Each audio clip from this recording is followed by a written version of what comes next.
Last Friday, we started with 8 teams here in Omaha, and through all the drama, Florida and LSU withstood and advanced to this best-of-3 finals. And now Florida, number 2 in the country, must win today and hopes to force a decisive Game 3 tomorrow. After LSU won Game 1 in 11 innings last night and is now 1 win away from what would be a 7th national championship. With that, we say hello and thanks for joining us. Kyle Peterson, Chris Burke, Mike Monaco with you. Chris Budden joins us shortly. And guys, every time it feels like we've reached the peak here, it just gets better. What are we going to see next? I mean, it just every day is what are we going to see next? What we're going to see next is a wind blowing out. There could be some fireworks, Berkey. LSU, LSU in search of a first national championship, Berkey. Since 2009, wind blowing out. They got some home runs yesterday. It's been all about the power for LSU. Power arms, power bats. It's Tiger power, folks. It's been on full display. Tommy Tanks with one of the most memorable home runs we have ever seen in Omaha to put the Tigers into the finals. Then a home run late yesterday to even up the score, and Cade Beloso with a belly bomb in extra innings, the first one we've seen in the finals in extra innings. So the Tigers, number 2 in America in the long ball, 3 last night to propel them to a Game 1 victory. A belly bomb and a good bat flip as well for Cade Beloso. Other side, Florida's got a win today, and KP, they give the ball to a future first-round pick in Hurston Waldrop, who he's been at his best in the NCAA tournament. He really has. I mean, the last 3 or 4 weeks, Waldrop has been about as good as anybody in the roster that's from all over, but there are a bunch of Louisiana natives on this team, Cade Beloso being one of them. And when you talk about what this would mean to the state, to the fan base, gets a little emotional when he thinks and envisions holding up that trophy today. Yeah, Jay Johnson in year 2 trying to get them there. And in Game 2 today, he throws the junior lefty Nate Ackenhausen, an Oklahoma native, making just his 2nd start of the season, and they've both been here in Omaha. Yeah, it's pretty crazy when you think a week ago when we were talking about Nate Ackenhausen going to be an important part out of the bullpen. Well, he wasn't. He was an important part in a game to keep LSU's season going along. In that one against Tennessee, 6 innings, 4 hits, didn't walk anybody, punched out 7, and the off-speed stuff was outstanding. He faces this Florida batting order brought to you by Capital One and Berkey. The stars need to be stars for the Gators. Yeah, 152. It's alarming that they're at this point with those numbers. Something tells me those two have a big one in them today. First pitch is cut out and missed by Cade Kurland at 91, and away we go with Game 2 in this best-of-3. Florida hitters struck out 20 times and only walked twice in the 11 innings against the LSU Arms yesterday, headlined by Ty Floyd. Kevin O'Sullivan, the Florida head coach, said afterward, it's really the first time that maybe our swings got big with the moment and the stage here. Fouled away, 1-2 on Kurland. Well, I think the other side of that is Ty Floyd was special. Yeah. And we know the fastball was special. Last night it had even another gear to it. And he landed a slider and a changeup. Like, you know, yeah, could Florida have done better? Sure, but Ty Floyd was really good. All-time great last night. 17 strikeouts across 8 innings. Tied for the 2nd most strikeouts in a game in Men's College World Series history. And so with Paul Skeens unavailable for a 2nd straight game, Ackenhausen on the bump, and it's a full count on Cade Kurland.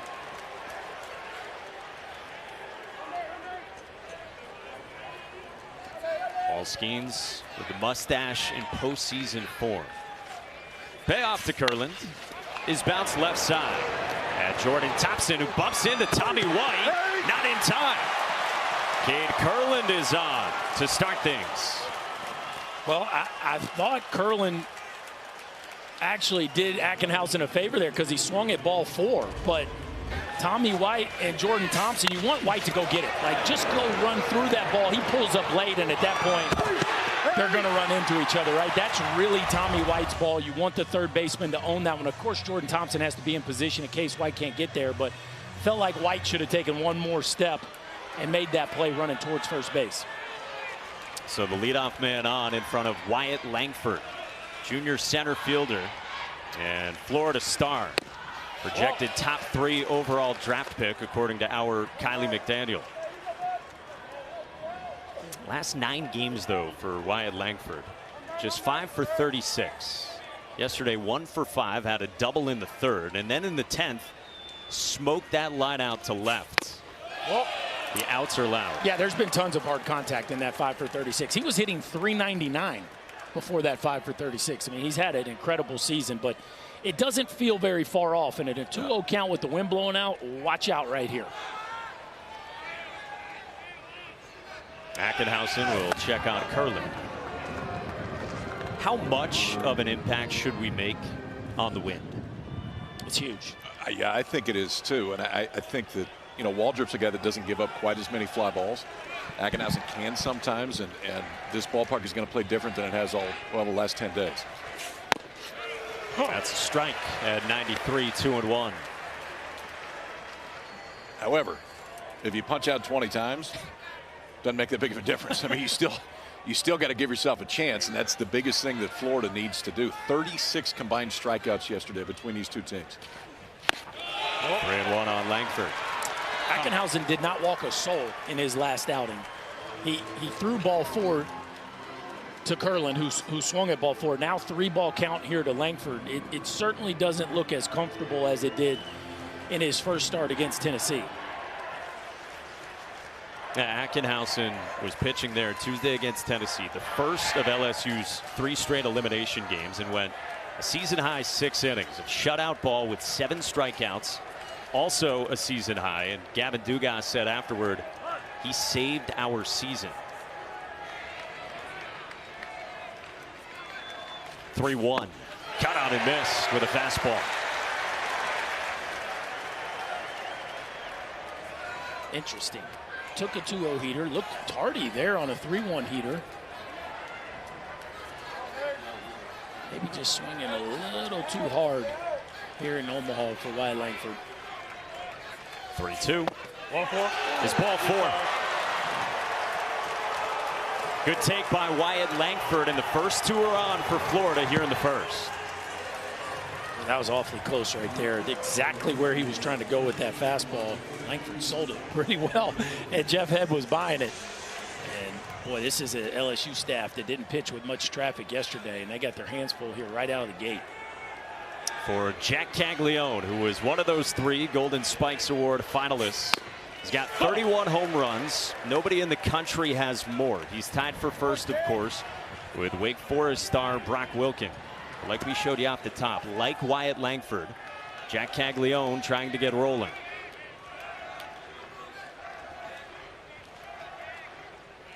Oh, 1. This is outside. And I would say, unlike Wyatt Langford, the outs have not been loud. Right, he's got 2 hits, 1 a single, and then the other one a pop-up double that was probably a pretty friendly scoring. He has not been real competitive with his at-bats to this point. 1-1 pitch on the ground sharply to Trey Morgan, who gobbles and gets the first out. I'm surprised that Morgan didn't go to second on that, because that was hit hard enough, and especially with the left-hander, there's, you would think, plenty of time to get the lead runner. 108 off the bat for Cags, and Berkey hit this one hard, just hit it right out. Yeah, he's got a great angle to throw that ball to. Trey Morgan didn't even think about it, and they wouldn't have turned 2 there, but it'd be nice to have 1 less runner in scoring position. A missile off the bat of Caglione, who just hasn't been able to get the ball elevated here. So it brings up the All-American shortstop, Josh Rivera. And he takes ball 1 to start. Florida now 3 for 33 with runners in scoring position here at the College World Series. Rivera's got 3 home runs his last 6 games. Takes down 2-0. You know, it was a very loose Florida dugout. You guys were down there with me. Like this dugout, very confident, very loose. And this is a dream scenario here to start. 2nd and 3rd with one of their best run producers up in a hitter's count. 2-0.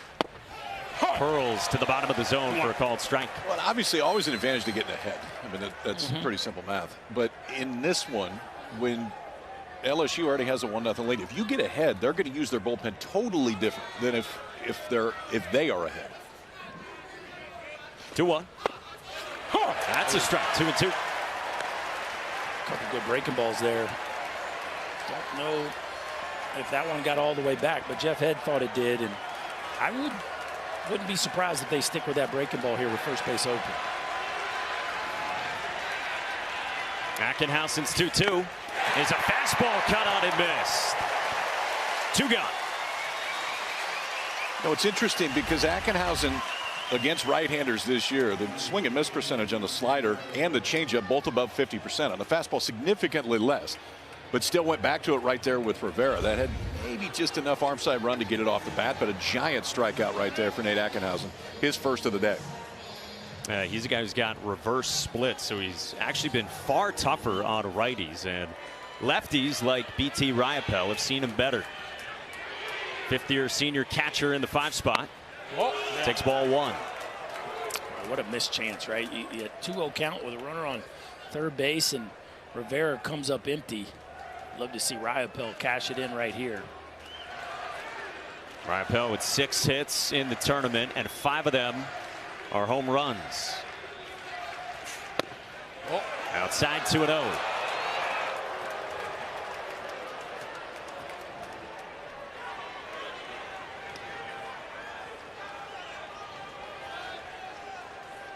Yesterday, a solo shot in the 6th to the pull side for BT Riopel. 2-0. Fouled back. 5 homers and a double. That's been his postseason. Plays. Just, he'd love a little roller here in the 4-hole. Just like, he's probably thinking, you know, 3-run homer wouldn't be bad either, but a pretty remarkable run of power production from the Gator captain here in this postseason. He's got a 2-1 count against Nate Ackenhausen here in the first. The pitch. That's down and away. 3-1. Ackenhausen already up at 24 pitches.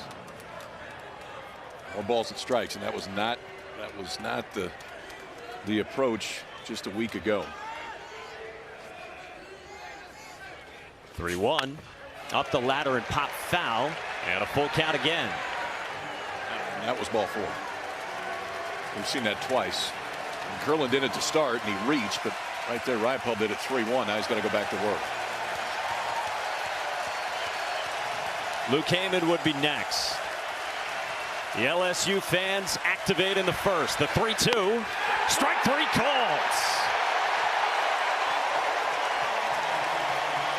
Nate Ackenhausen leaves 2 in the first. And to clean up a little mess right here, but this is a pretty good way to do it. Left on left slider freezes BT Riopel, a scoreless first. The Tigers coming up next. Comes up empty after a big opportunity in the top of the first, and now Jay Johnson's Tigers bat for the first time, and let's get you their batting order.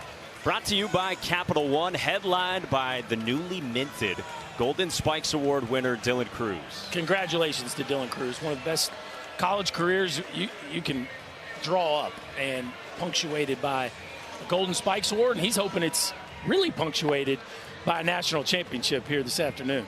Chris Bunn was with his folks, George and Kim, right before the game, and now LSU faces Hurston Waldrop, 3rd in the country in strikeouts. Yeah, Dylan and the Tigers have their hands full today, though, because they're facing a really good one. We talked about Waldrop in that split. It's a mid-90s fastball, and it could be more than that. I mean, he can show you 97s, 98s. The split is the difference maker. You just can't get to 2 strikes, because when it gets to 2 strikes, that's when he uses it even more. He can land the split, but when he gets to 2 strikes, that's generally when he's going to get swing and miss out of the zone. Kylie McDaniel said yesterday on Baseball Tonight, it now looks like Hurston Waldrop will not get past pick number 20. Jeff Passan said he's heard him mentioned in the top 10. Last 3 weeks haven't hurt. And he started throwing that thing more. We said it on the open. 21 innings in the postseason. He struck out 37. And he's using the split more than he did during the regular season. It was one of the big storylines coming into this finals, that Florida had its starting pitching aligned optimally, whereas LSU did not. First pitch from Waldrop is 98 down low to Dylan Cruz.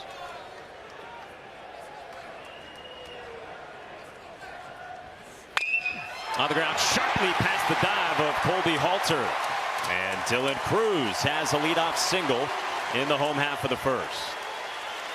And that's what he's done all year long. An on-base machine has now reached base in every game this season.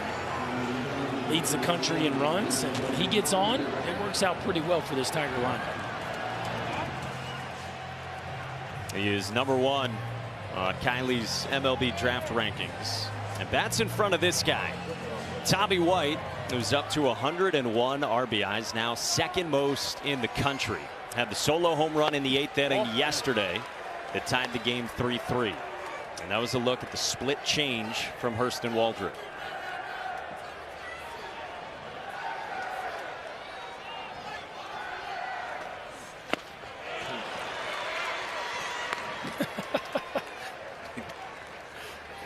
You can have the greatest plan in the world, but when you get up there and you see that thing, there's just not too many that are like that at any level. 1-1. Fastball fouled away at 99. It's interesting with Waldrop. I mean, he's been up to 99 already. The slugging percentage against the fastball this year, excuse me, the OPS is above 1,000. I mean, guys hit that pitch well. Against the split, it's 222. Well, yeah. Oh, just misses. That was the split change there. Wow. Waldrop had to shake that one off. That's a tough call for the Gators right there. It's a pitch that generates whiffs like that on 2/3 of the swings, and it's the first K for Hurston Waldrop, and there's one gone in the first. You talk about it. Well, I mean, you said it, don't get to 2 strikes, right? And you look, there's the grip, and it's a low spin pitch. Like he will spin that thing under 1,000 RPMs, which, you know, a normal breaking ball is somewhere in 2,500s. This is an off-speed pitch that is just a gravity ball that almost wobbles on its way to the plate and just gives hitters fits because the trajectory out of the hand is actually flat and the ball just doesn't arrive. Oh. Starts with ball 1 to Trey Morgan, the junior first baseman. Excellent defensively, and he's had a great postseason for the Tigers. Oh. That misses on a splitter. I mean, to put it in context, we showed you the numbers. 65% whiff rate. That is absurd, and it's the second highest whiff rate in the entire sport. Yes. Oh. That misses, and it's 3-0 on Trey Morgan.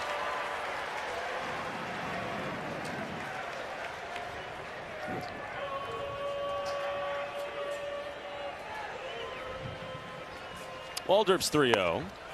That's a strike at 97. And it's 3-1. Hurston Waldrop trying to feel out the strike zone. I don't know that anybody's felt it out quite yet. Jeff Head is one of the best that we have in the collegiate game, and it's been a little inconsistent so far. Morgan chops it up the middle. Josh Rivera. 2 down. I like that, though, sending Dylan Cruz. There's a hitter up to bat with tremendous bat to ball and a guy on the mound who's going to induce a bunch of grounders. Like, put him in motion, and now you got a run scoring opportunity here for Gavin Dugas, who's the 5th-year senior from Houma, Louisiana, and wears that coveted number 8 jersey for a 2nd straight season.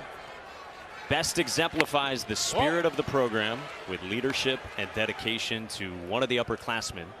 He's got it 2 years in a row. Yeah, it just shows you the kind of kid he is, the kind of leader he is. And on a team where Dylan Cruz is the Golden Spikes Award winner and Mr. Everything, Gavin Dugas is the one that wears number 8. He bats with Cruz at second and 2 outs. 2-1.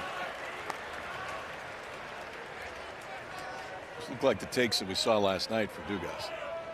Spitting on a changeup just down and out right there, spitting on 2 pretty good splits already in this at bat. Goes the opposite way toward the gap in right center and splits it all the way to the wall. Gavin Dugas puts the Tigers on top here in game 2.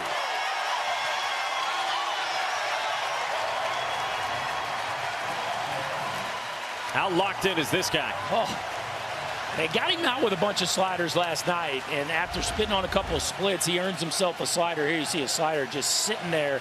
But I love how he keeps his chest over the plate, just does a beautiful job of staying on and through that baseball, and 106 miles an hour in the right center field gap. And that's why he wears number 8. Boy, does he have a knack for the big hit. He's got a homer and now 2 doubles and 4 hits total in these 2 games in the finals. And now ball 1 to Cade Beloso, the 5th-year senior DH from New Orleans, who's had his best season with the bat. 3 hits yesterday, including that home run in the 11th that put LSU up 4-3. We could hear him in the dugout saying after his home run that he couldn't breathe amid all the excitement. 2-0.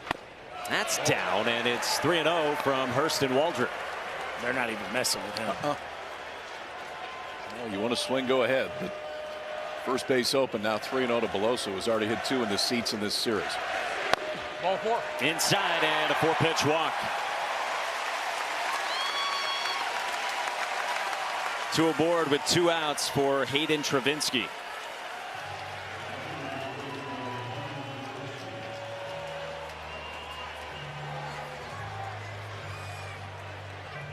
Hayden Travinski is the redshirt junior from Shreveport, Louisiana, who raked down the stretch. But it's his first start since Monday now. He did start the first 2 games here in Omaha and has been dealing with an injury to his rib cage. Came off the bench in game 1 yesterday and gets a start here today. Yeah, it hit a pretty deep fly ball out to center field and showed no ill effects of whatever he's dealing with. And so on a day where the conditions seem to be very offensive, it makes sense. If he's feeling anywhere close to 100%, you got to have a bat with this kind of thunder in your lineup.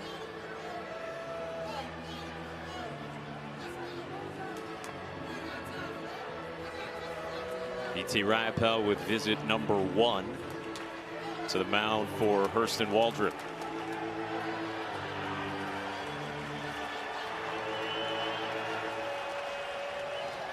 Who has not thrown a first pitch strike to the 6 batters he's faced now here in this first. 1-0. Travinski couldn't hold up.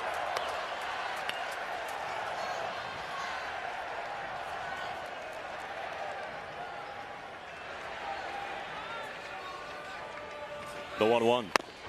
That's strike 1 and 2. If he lands it like he does back-to-back right there, then he flips the count. Then it gets totally different. LSU can't just sit and watch it there. This is the first time today that he's been able to do that. You talked earlier about the fastball, but there's been so much more off speed during this stretch from Hurston Waldrop. And the numbers have been significantly better. I mean, he went into the postseason with an ERA. I mean, look at the stuff. With an ERA that was not too far away from 5. It's done nothing but drop since then, but a lot of that is due to the increased usage of the split. He's only thrown about 41% fastballs this postseason. 2-2. That's high and a full count on Travinski.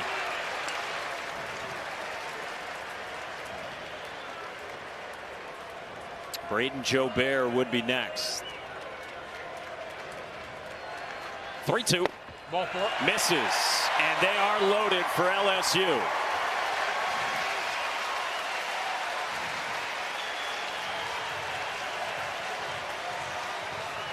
Brandon Sproat, the starter in game 1 for Florida, really had to work. Ended up throwing 111 pitches across 4 innings, and now 26 and counting for Hurston Waldrop in the first in game 2. And it's a Gator bullpen that was taxed heavily last night. Oh, here is the redshirt junior Braden Jobert. Takes ball 1. Jobert 3 strikeouts yesterday. He also faced Hurston Waldrop last year, punched out 3 times, all on splitters. That's a slider that misses. And now the second visit used by Florida here in the first.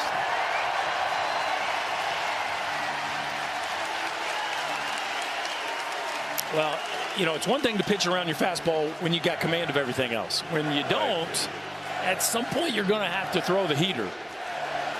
Yeah, I mean, you got to throw whatever you can throw to throw strikes. And right now the split is not there. I mean, it's darn near 2-1 balls to strikes right now. But I think this visit is a reminder to say, hey, you're 1 pitch away from getting in the dugout, and that's a 1-0 game. We're going to score runs today. At least you would think they are, given the way that this setting is. Now it's just reset the mind to where, okay, we got some traffic and you worked a little bit harder than you want. You're still one away from getting us back in there. And can Waldrop limit it the way Brandon Sproat did, especially early in the game yesterday? Yeah, I mean, the first 4 innings, LSU left 10 on yesterday. And 17 total. On the ground, right side at Cade Curlin. Caglione to the bag. Inning over. LSU strikes first and leaves them loaded. And in game 2 in Omaha, the Tigers have the lead. Tigers up 1-0. You know, Luke Heyman grew up in Longwood, Florida. You would think maybe he would be a Gator fan. He did not. He grew up an FSU fan. Don't tell anybody. Mom went there. Grandparents went there. Grew up going to sporting events. Eventually just fell in love with the Florida baseball program. It was tough for Mom, though, because she had to start wearing blue and orange, and she would refuse to buy anything that had the Gator logo. So she'd go to Etsy, and she'd get, you know, made with Florida and, you know, didn't want to put the Gator on it. Now she's fully accepted it. Berkey's a big Etsy guy. Yeah, oh, yeah. He kind of designs his own clothes. It's a good touch. That's what I've heard. Yeah. Etsy, huh? Okay. Not a lot of time spent there. Budden has spoiled the secret to all of America as the freshman Luke Heyman climbs in against Nate Ackenhausen here in the second. Boy, an eventful edge of your seat first inning, boys. And 1 run. For all of that, 1 run. A combined 55 pitch first inning. 1-2 from Ackenhausen. Up and away. We don't just have high drama games here in Omaha. It's innings. Yes. Okay? We're on the edge of our seat on an inning by inning basis. 2-2. Up the ladder. 3 Ks in a row for Nate Ackenhausen. Well, that was the story last night, was up the ladder. And Florida could not hold off of Ty Floyd's fastball up in the zone. Ackenhausen doesn't do it quite as much, but that time did the same thing as we saw last night. Grab the 4-seamer, just throw right through those seams. Back-to-back-to-back strikeouts for Ackenhausen. Who now faces Tyler Shelna. 7-spot left fielder takes a breaking ball for strike 1. Ackenhausen mixed in the off-speed Tuesday. In particular, the changeup. He said after his start in that one was really working for him. It averages 84, 85. That was 86. That was it. Yeah, that was it. Got really good down to it too. Both of his breaking ball and his changeup are his 2 best pitches. Shelnut strikes out. Off speed, and it's 4 punch outs in a row. Okay, so what is it? Because I mean it's good. Don't get me wrong, but right-handers swing and miss at that pitch over 50% of the time. There's something about it, whether it's deception, the spin, I don't know what it is, but that's what happens when he throws it. Yeah, you could. Shelnut certainly didn't see the spin there because that was a middle Yes. breaking ball. And now a change up to start to Ty Evans, right fielder in the 8th spot. He's got 4 hits here in Omaha, and they are all extra base hits. That one foul. No, they say that's fair. Evans didn't even leave home plate, and that ball is gone.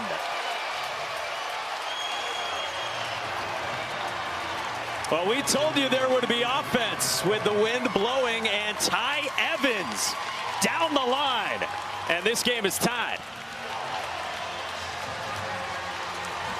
That's why he's in there, Berkey. Yeah, Ty Evans is leading the College World Series in home runs. And he didn't start game 1. I don't know that anybody had that on their bingo card, a 4-seamer down and in, and that is what you call dropping the head on one, and he's just not sure. Is that one going to stay straight? This is where the wind blowing out helps it, right? Because the ball does not curve as much side to side. And you can see where this one lands relative to the fans up there in that walkway. That is a fair ball, and the Gators are all tied up. That is a bolt for Ty Evans, the sophomore from Auburndale, Florida, who originally last Friday in the first game here for the Gators came on late as a pinch hitter.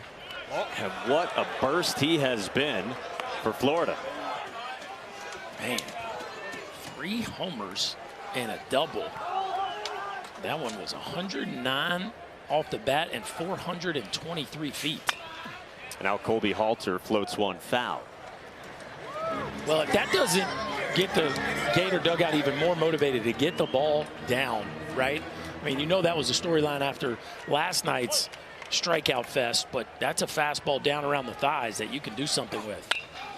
Now Halter skies this one to shallow right. Braden Jobert roams in, and the inning is over. Ty Evans 423 feet to tie game 2 in the second. Where is that thing? Over top of the foul pole. Gators are all tied up. Coverage of the NCAA Men's College World Series and interactive brackets. Go to ncaa.com, your home for all 90 NCAA championships. A long home run over that pole for Ty Evans has tied this thing as we go to the bottom of the second. And Hurston Waldrop back to work against 8-9-1 for LSU. Are you offended if I call that a fair pole? No, I like that term, actually.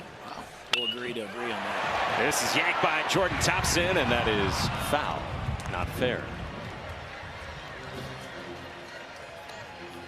You guys agreeing early on. What is happening? I'm nervous. Just got nervous. Comes the 1-1 to the third-year starting shortstop, and he strikes it well to left center. And Wyatt Langford for the first down.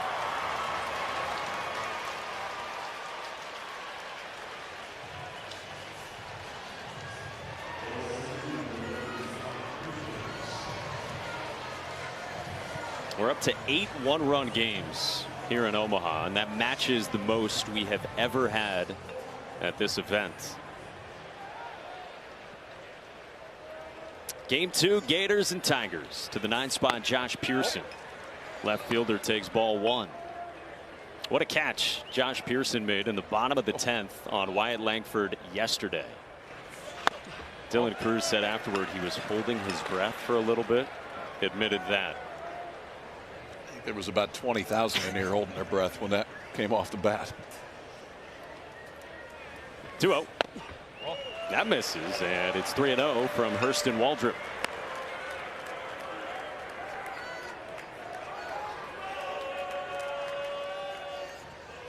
Waldrop deals up and away, and a 4-pitch walk to the 9-man Pearson, and the third free pass issued already by Waldrop. So Mark Wanaka is the first base coach for LSU. He does all their defensive positioning. They call him Chief. And we were talking to Jay Johnson about it. He's like, you think about all the balls they've caught this week, and there have been quite a few that, boy, you're like, wow, they're getting fortunate. Well, Jay Johnson doesn't really call it fortunate. He says it's good planning and great scouting, and that includes the play last night that Josh Pearson made. Dylan Cruz flares one behind Josh Rivera in the left for his second base hit. 2 on with 1 out for LSU in the second.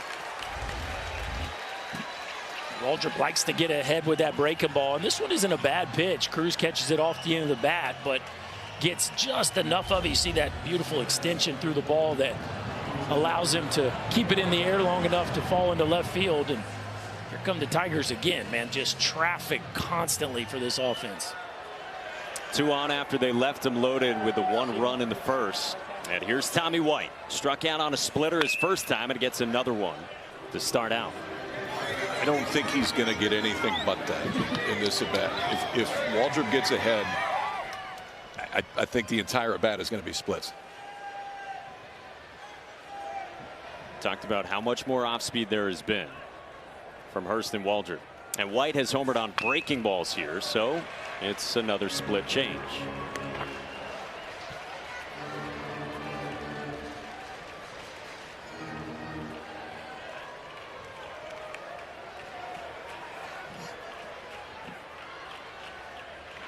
Oh-2. Sales at 96. Okay, so Brookie, when you got a guy like this that you know is going to throw you splits, I mean, the longer you stand up there, you know you're going to get him. Do you go up and look for it? I mean, because there are certain guys that you know I am going to get that. I don't know that you would sit split, but you're sitting soft in general because there's quite a few sliders in there too with Waldrop. So I would definitely be sitting soft, not necessarily just on the split. 2-2. And White pulls it on a rope foul. That was the slider there, right? So you know, it's funny we say soft. It's still 88 miles an hour, but the fastball is the off-speed pitch. That's the one that's coming the least amount. It's the one that's out of the speed range of what you're most likely going to see, which is somewhere in that 86 to 89 mile range, whether it's the split or the slider. That's what you should be hunting. 2-2 again. White rolls it foul. And not just the speed, but then also the part of the strike zone, right? So we talk about with a guy like Floyd, you got to push the ball down. With a guy like Waldrop, it's the opposite. You're trying to get the ball somewhere around your belly button because that's the breaking ball that should stay in the zone, or the split that should stay in the zone. But if you chase stuff at the top of your knees, that's the one that bottoms out. 2-2. And White on a line into right field, a base hit. Pearson gets waved around to the plate, and LSU leads.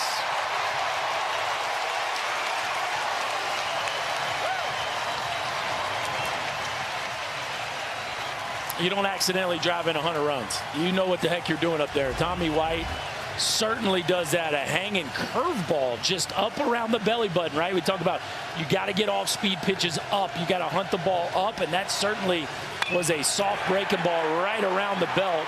And Tommy White does what he does best, which is drive in runs. Now 102 on the season. And still only one out here in the second for Trey Morgan. It takes ball one from Hurston Waldrop.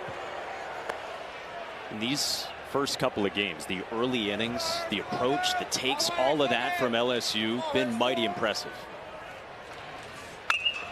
Morgan in the air, left field, and Shelnut goes back to make the catch. Cruz tags and scores, and it's a Trey Morgan sac fly to make it 3-1 Tigers.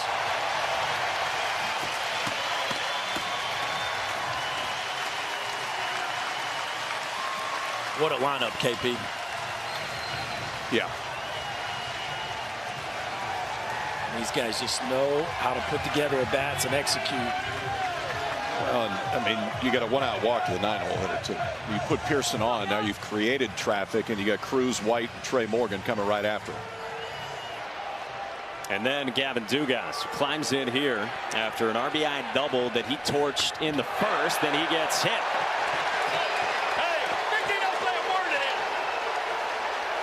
BT Riopelle intervened, and now Jeff Head tells Gavin Dugas to go down to first.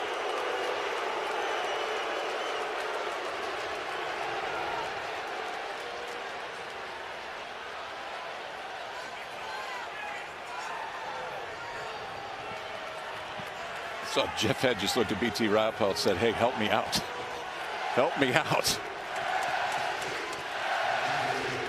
If you think you're going to get through 2 or 3 games with these two teams and not get a little back and forth, you don't know that league. It can be spicy when Florida and LSU meet up. 2 on, 2 out. Here's Cade Beloso. Walked his first time. It takes ball one.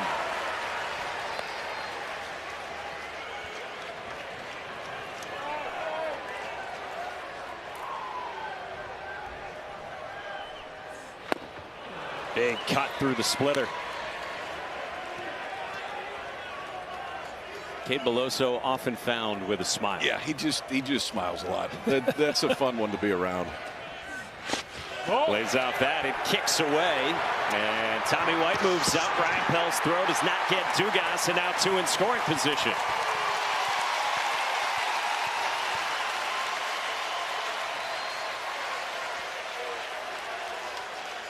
You got to be ready for the ball in the dirt when you're going up against Waldrop, because it's going to happen all game long.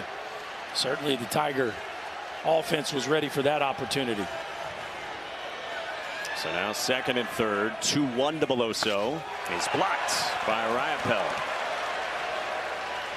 That was pretty right there. He got outside of that ball and brought it right back towards home plate. Sully's searching for answers right now because it just doesn't look like his right-hander has it today.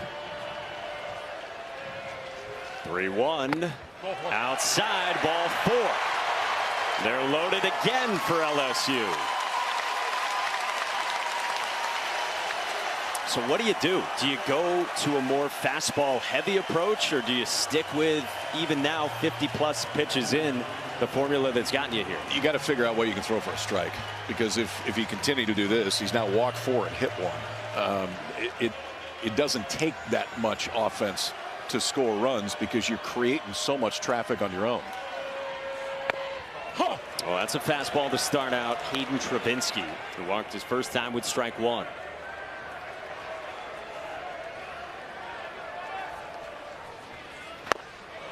Big swing and a miss. Now you bury it here, and if you're BT Ripel, got to keep this one in front. That's down. Ripel does. Okay. Here it comes again. Again, Waldrop 3rd in the country in strikeouts. Coming into today. His 1-2 up high.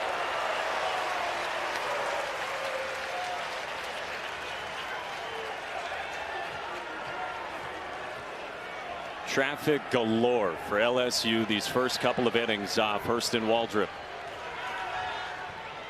who delivers the 2-2. Travinski on the ground and foul to third. That's where he wants to start it. That one just didn't have any bite to it, right? That one just kind of floated. Travinski actually had an opportunity there, but was just a touch early. 2-2 again, and Travinski stays alive on a heater.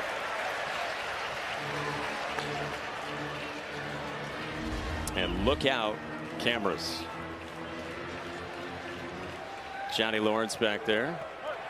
Oh. On the ground, foul. Just past Tommy White. Good reminder to all the runners at third base to stay in foul territory when you get your secondary. Having a little laugh about that one. Fair territory, you're out. Foul territory, ball's just foul. See, Little League 101 right there. You learn that. Yeah, bring it out even on the biggest stage. Right. Just got to remind yourself of the fundamentals sometimes. Nate Ackenhausen waits. 8th pitch to Travinski, and he spoils another. Perfect example of the difference in the life of a fastball, right? That's 97 up, yet Travinski's able to foul it off. Last night from Floyd, we saw a ton of 95s and 96s induce so many swings and misses.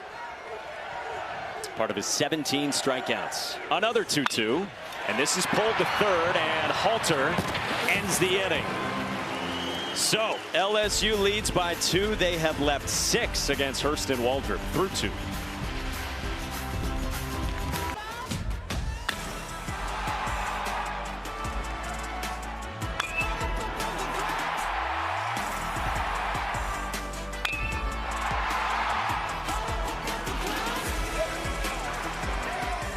Game 1 went to LSU yesterday as we check out the Capital One Cup standings update as teams compete for a combined $500,000 scholarship donation from Capital One.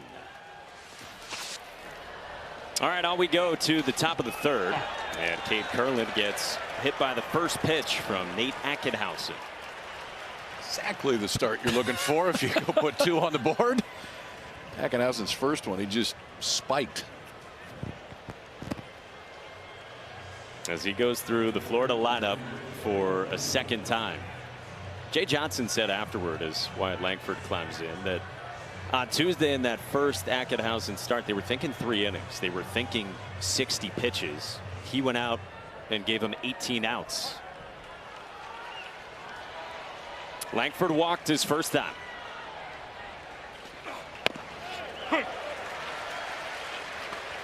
Well, we've been talking about Langford and Cags getting going. Like, you know, you're down.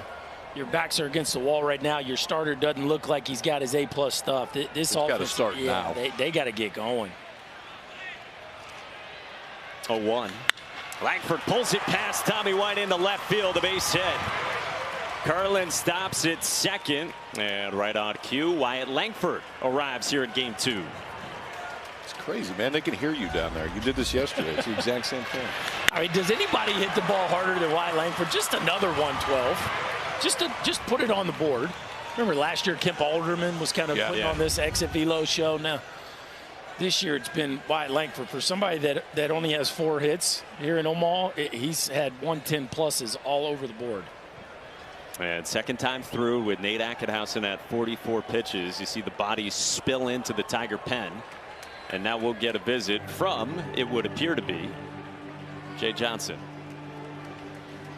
Not to be confused with his pitching coach, no, Wes Johnson. Nope, nobody would do that.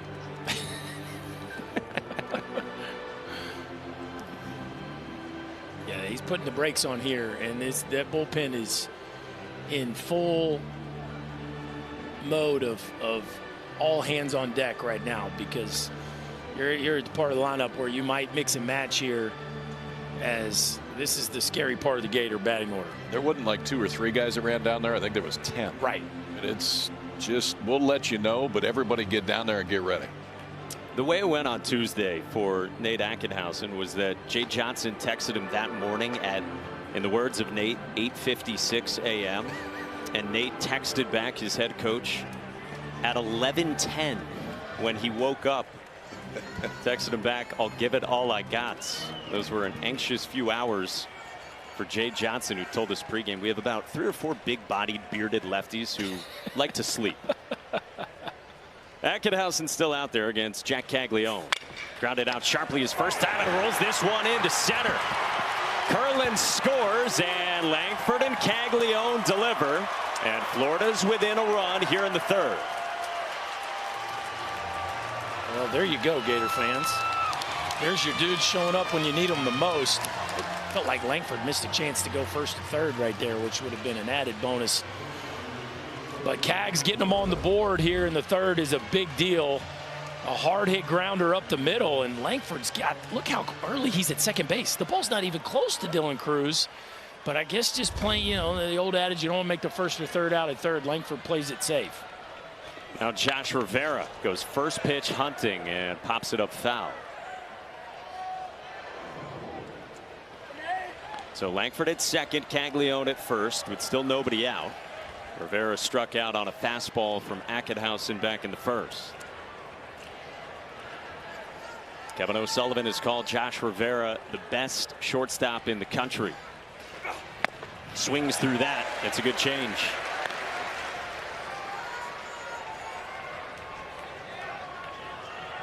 That's the pitch Ackenhausen felt like he really had Tuesday, like we said.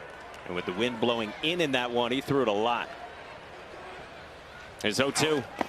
Oh. Rivera lays off. Okay.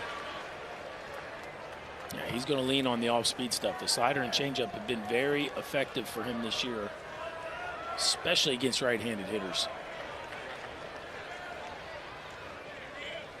1-2. Rivera on the ground in the left field, a base hit. Langford waved around. Pearson's throw is cut, and this game is tied at 3.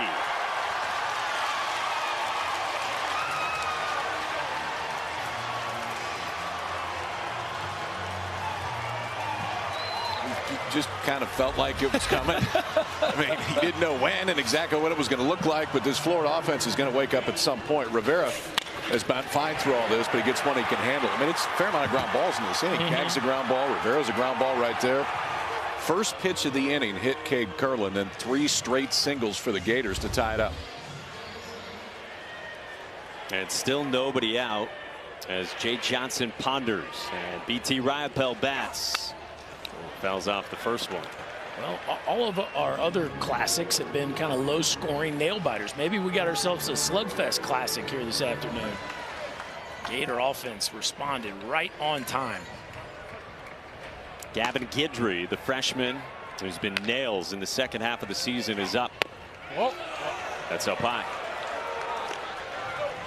BT Riopel is headed to a career in finance. Not going to pursue professional baseball. This is his 5th year collegiately. 2 of them with the Gators. He's at total peace, he has told us, with that decision. That misses. And he's going to start on July 31st. And he's got all his team at his soon-to-be new job watching. There could be a bidding war, the men's league in Tampa, because this is your #1 overall pick standing at the plate right now. He's your guy.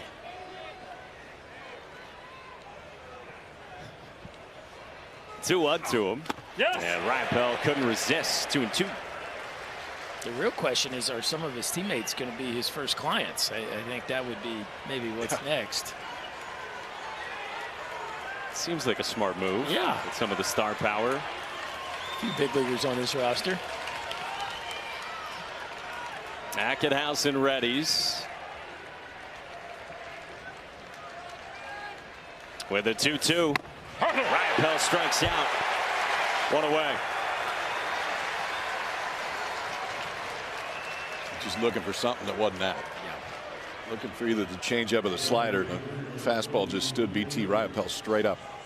I think that's where being a catcher, sometimes you overthink things, right? You struck out on a breaking ball looking your first time up, and right there, Riopelle was certain he was getting another breaking ball, and boy, he watched a gutter ball right there. So he's punched out twice, and now here's Luke Heyman. Struck out on an elevated fastball his first time in the second. The freshman takes strike one.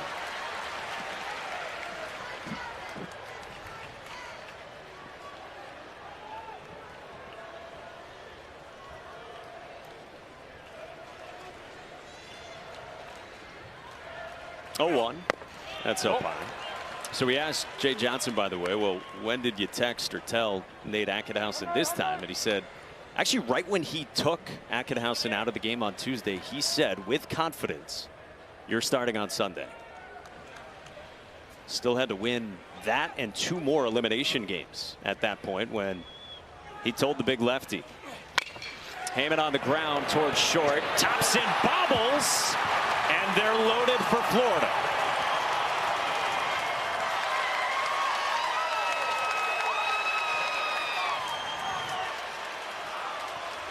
Well, this is one of those, watch it, it's a one-hand catch, right? So now you flick the transfer. Instead of putting that right hand down there with the catch, for whatever reason, Jordan Thompson on a double play ball only fields that ball with one hand. So then the transfer turns into kind of a flick from the glove to the hand, and he loses it on that transfer. That's why you always want to put your throwing hand on top of the glove in a double play situation so that the release and transfer can happen instantaneously. So now a conversation before Tyler Shelnut bats for the second time after he struck out on a breaking ball his first time back in the second. It's a guy who, unlike Luke Heyman, grew up a huge Gators fan from Lake City, Florida, 50 minutes northwest of Gainesville. Remembers exactly where he was, he told us, when Florida won the national championship in 2017. And here comes Jay Johnson with 1 out and the bases loaded in the third.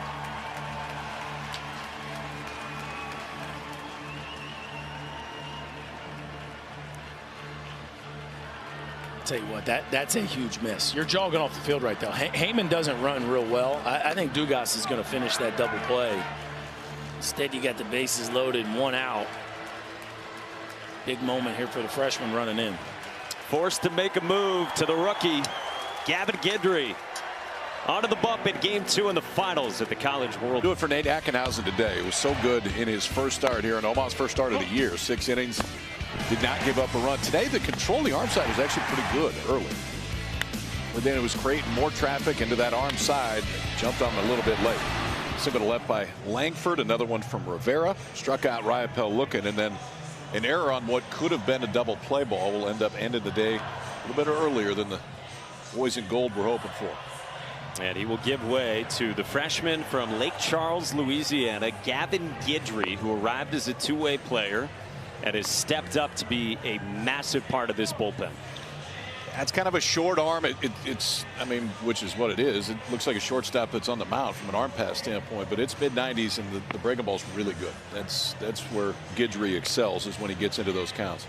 And it's heavy usage.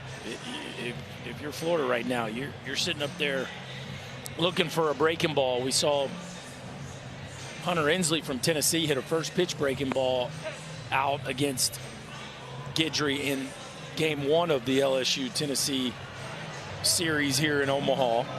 And so, you know, Florida's got a similar game plan. It's 67% breaking balls. Gavin was telling us the other day how well his slider plays because of the fastball characteristics. And so he feels like that breaking ball is so good off of his fastball. And that's why he has leaned so heavily on it here at his freshman season. Shelnut with the bases loaded and 1 out in the 3rd. Breaking ball to start out, and Shelnut was swinging. Jack Caglione had a run-scoring single. So did Josh Rivera, who followed him in the cleanup spot. And then Luke Heyman got aboard as well to load him up. That's a strike, and it's 0-2.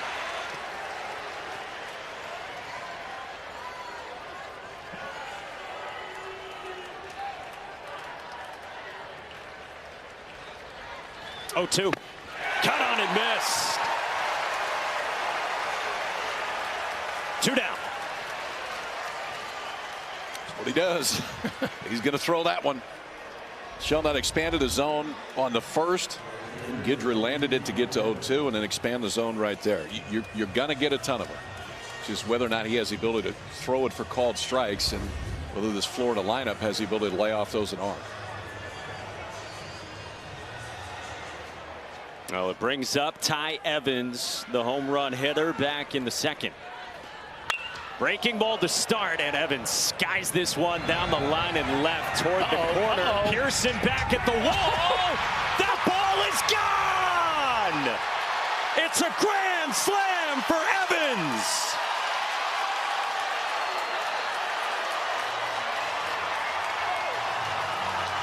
Twice to the pole.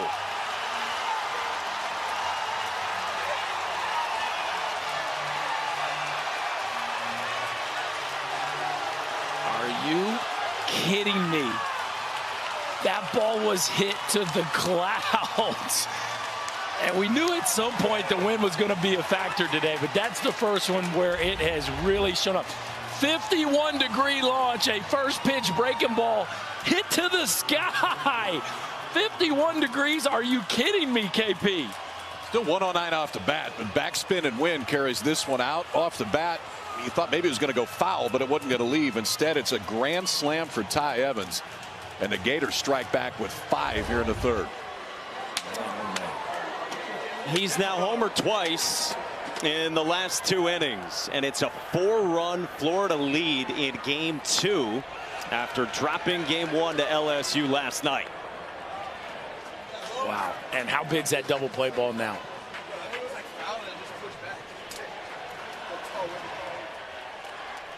One-0 to Colby Halter, a wave and a miss on a fastball. I don't know that I've ever heard of a 51-degree home run. I certainly have not. We'll get on that. There's probably been one, but that's about as high as you'll ever hear. Halter rolls it. Trey Morgan to end the inning. Kevin O'Sullivan told us that he had a feeling. He told one of his associate athletic directors before this, Ty Evans is going to play a role in this thing in Omaha.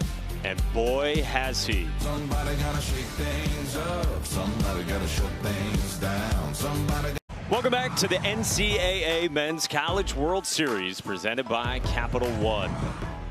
Ty Evans now the 2nd player in Florida history with a grand slam at the Men's College World Series, joining Brad Wilkerson, who had a granny in 1996. Feels a little different now for Hurston Waldrop. Back to work in the bottom of the 3rd against the bottom 3rd in the LSU lineup, starting with Braden Jobert. He grounded to 2nd his first time. 2-0 from Waldrop. Okay, what I've found is that the lowest homer launch, 13.5 by Giancarlo Stanton, and the highest that I've found is 49.7 by JD Martinez. That one was 51. An average, you know this stuff really 28 well. to 32 is the average. That's a strike. So basically a 60-degree wedge. Yes. Hit 400 feet, give or take. Unreal. Jobert takes, and it's a leadoff walk to begin this bottom of the 3rd for LSU. Sully can't be happy about that. Jay Johnson was certainly not happy when Ackenhausen hit Curlin to start the last inning, and thought maybe the 5 spot would or excuse me, the 6 spot would settle Waldrop down. Not the case. So brings up Jordan Thompson. Well, Boy, think back to that play as well for Jordan Thompson at short. And you mentioned the one hand versus two hands fielding. Yeah, not every error costs your team a run, but that one will sting. He squares and pulls back and takes a strike. Thompson's story has been well told. He had 33 errors his first 2 years combined, but by and large this year has been much better now as a junior defensively. 2-1.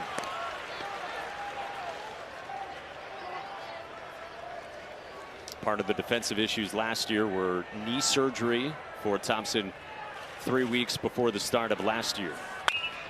Pulls this one foul, 2-2. For the Gators this inning, I mean, it's been almost all fastballs. They're trying to find something that Waldrop can throw for a strike and come back and give him the ability to throw the split. Still significantly more balls than strikes thus far. Breaking ball strikes out Thompson for out number 1 in the 3rd.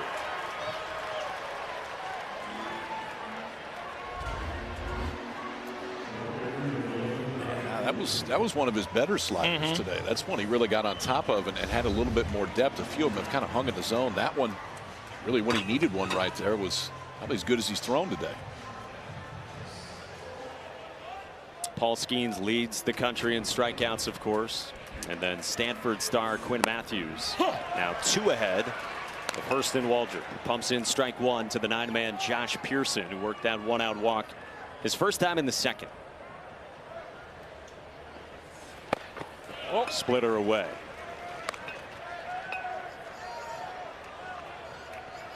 Waldrop admitted after his last start last Sunday here against Oral Roberts, it took him some time to settle in.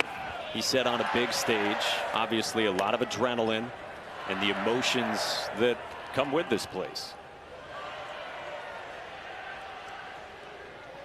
Now he's got a 4-run lead here. 2-1 up high. One of the things he's learned from Brandon Sproat is what we talked about yesterday. He will also talk to himself. And inside that white hat, it says, "The will to win, I won't be stopped." There's also a superstition there. We'll only pitch wearing the white hat. Pearson pulls this one foul. White hat guy, huh? Sharp. Okay. You approve? Well, whatever the starting pitcher wants, right? He's the one with the ball in his hand, so we need him to feel comfortable. Whatever you want, KP. We're behind you. I appreciate it. Kyle did text us today and say, "Grays?" Question mark. Yes, that's right. We let him call it. It wasn't really calling it. It was suggesting it. That's all it was. Yeah. I appreciate you for saying this is like my white hat. That's right. It's the exact same thing. If you want gray, we'll wear gray. We need you to throw strikes and pitch us into the 7th. Is that all right? That's fair. Okay. That's a good trade. 3-2. Pearson pulls another one foul. Only one of us, though, spent a very long time with an iron and a steamer today. Struggling. Struggling. I remember my first time with an iron. Hang in there, Mike. Wear it, kid. Hang with it. KP Berkey and Monaco upstairs. Chris Budden down at field level. 3-2 again. Misses. Second walk of the inning, and Hurston Waldrop did not like it. Boy, Jeff Head is making him throw it over the white part of the plate today. That one was actually over the plate. I guess he called it down. Josh Pearson 1 for 20 in the Men's College World Series, and Hurston Waldrop has walked him twice, and I guess Jeff Head is pointing that was down. Man, he's had a tight one here today. And so back to the top for the Golden Spikes Award winner Dylan Cruz, who has singled twice and takes strike 1. Berkey, you asked Dylan Cruz before this started about if this is the cherry on top of his career, checking the box of Omaha. He said it's the whipped cream. Cherry on top would be winning the whole thing. Well, we didn't even ask him about the Golden Spikes. Just throw that one in there. Yeah. Man, what a career. He has checked every box but winning the whole thing. You're certainly positioned to do that. Waldrop so too. You know, what I would say about Dylan Cruz, too, that I just think can't be said enough is how he's handled himself through it all. He is day one. He is a humble, humble man. And it's pretty cool that he gets the limelight. He gets hit here. And so 2 walks and a hit batter from Hurston Waldrop have loaded the bases for LSU here in the 3rd. This is 8 free base runners in the first 3 innings. Let's see, would they challenge that? Ooh, they should challenge that. Doesn't look like they're going to. So the letter of the law is this: if you are judged to intentionally make a movement to be hit by a pitch, it's a strike. Yeah, that's a huge switch in this game. Did the ball hit you, or did you hit the ball in any way? And Sully doesn't look like he's going to review it. And that is a missed opportunity. Let's see if BT says anything to him when he walks out there. And I still don't think that they're going to, but at that point, we're definitely not going to now.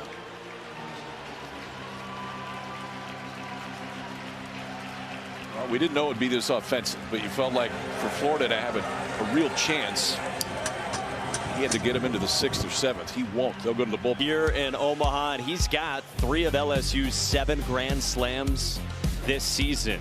Hurston Waldrop exits with the bases loaded here in the 3rd inning. Yeah, that's a rough one. 6 walks. He hit 2.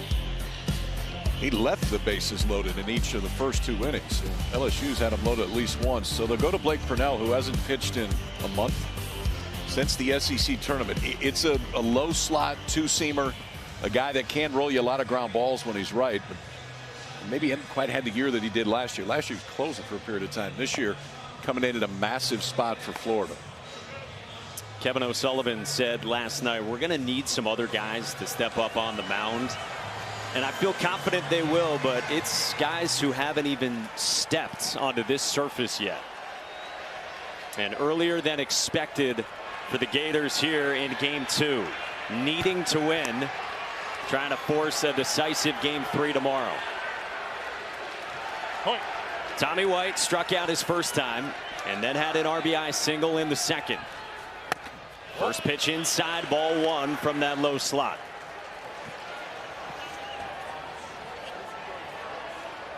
It's 102 RBIs now for Tommy White.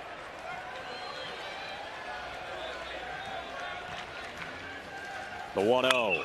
White on the ground towards short. Rivera flips. Curlin turns, and it's 2. Inning over.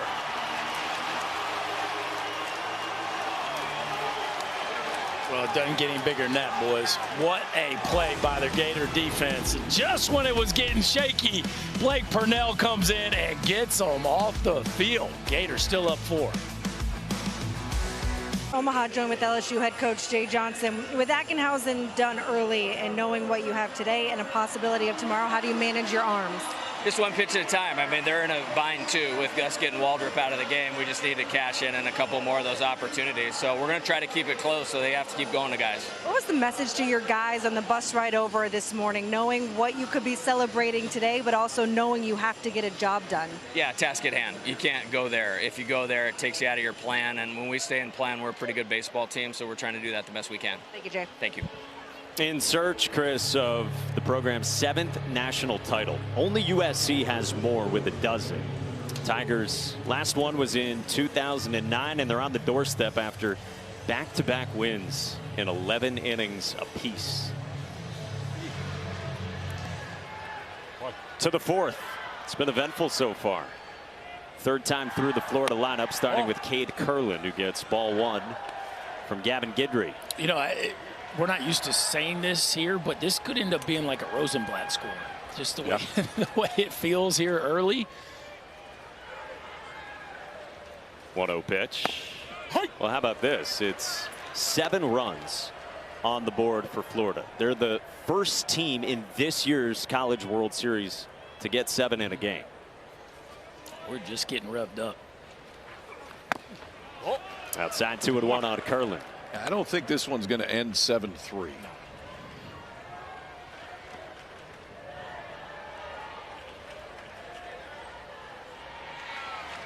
Guidry deals and bounces it in. 3-1. Well, I think the wind blowing out changes the entire psyche of the pitching staff, right? Because they know the mistakes could cost them more as opposed to the way they normally feel standing on the mound here and just feeling fearless to challenge in the strike zone. And it's a leadoff walk. Cade Kurland is on for the 3rd time. Hey, the first round of this year's NHL draft is Wednesday at 7 Eastern on ESPN and ESPN+. The Blackhawks won the lottery. They've got the rights to Connor Bedard. Wednesday, 7 Eastern on ESPN and ESPN+. And we have heard so many different pitchers talk about the wind blowing in and how that's empowered them out there. Here's Wyatt Langford. Rolls this one foul outside of 3rd. Yeah, Ackenhausen was talking about it. To where the other day he said, I got behind, I just throw a 2-0 changeup and let him try to hit it as far as you possibly can. That doesn't work today. He even went so far to talk about exit velocities. He said, guys, we're hitting at 108 off the bat, which is tagged, and I knew it would be an out. Langford has walked and singled so far. 0-1 from Guidry. Off the end of the bat, squibbed into the shift. Dugas a long way to go, and he doesn't get Langford, who can burn. Yeah, we've talked about it plenty this year, but now the whole country's getting to see it. Speed, to me, is the thing that's not talked about with Langford. And it's what may give him a chance to stick at center field when it gets into pro ball. I mean, this is a squibber and a weird one, and you're playing him more shaded up the middle anyway, all the way out in front, and then spinning all over the place. Dugas gets there, but he puts his head down and goes, Berkey. He can pick him up and move him. Yeah, I mean, he's safe easily at first base. Boy, the Gators, here comes Jay Johnson. The Gators are not done. We're used to seeing 110 plus from Wyatt Langford. That one was 59. Not the hardest single of his career. We're going to get into some interesting places in the bullpen today, I think. It's Bryce Collins, the right-hander, up and thrown. Real quick on the Ty Evans home run. Please. The StatCast article I pulled up during break said that the batting average on balls 50 degrees or higher was .014. So that's 1 out of 100. 1 out of 100 that historically that's a hit. Forget home run. We put the fine folks of ESPN stats and info on it, as well as Ty sizes up ball flight still in the dugout, and there has not been an over the fence home run hit that high since we've had StatCast, going back to 2015. Ever. And I don't think anybody would have predicted Charles Schwab Stadium to be the first.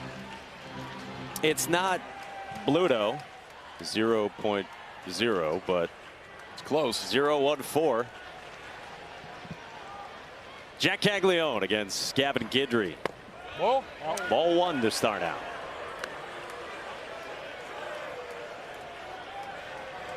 Sharp ground out, run scoring single to center for Caglione.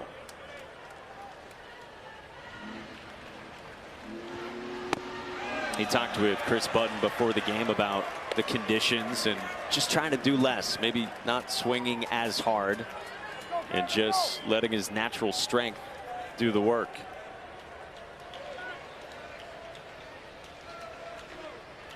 Two-0 to short. That's Gavin Dugas to Thompson, who will hold it and then throws it away.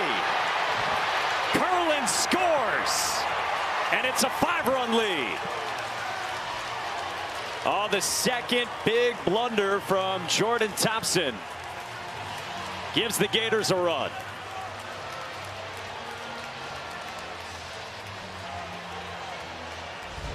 Boy, and it looked like because he put it in his pocket and didn't turn the double play, he's trying to catch Kurland off at third base, and then right when he goes to throw it, he second guesses himself. Yeah. Almost looked like he was trying to read, and then it just, like he wanted to change his mind, and he ends up just letting it go, and that one is a decision he'd like to have back.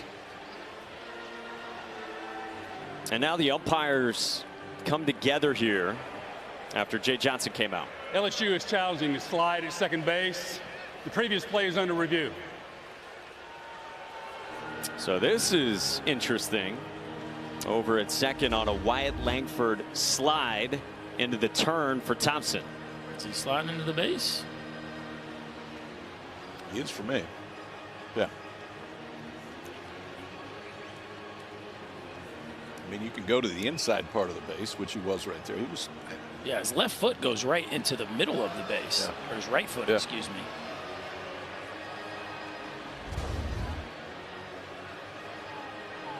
His frame of his body got outside the base, but his right foot's right into the middle of the bag. It's the force play slide rule. The runner cannot slide or run out of the baseline in the direction of the fielder. A raised leg cannot make contact higher than the fielder's knee when the fielder is in a standing position, and slide toward or contact the infielder even if the infielder doesn't make an attempt to throw to complete a play, like in this case. I think the only thing about this would be, when you were reading the rule, the raised leg component of the slide as to whether or not it's making contact above the knees.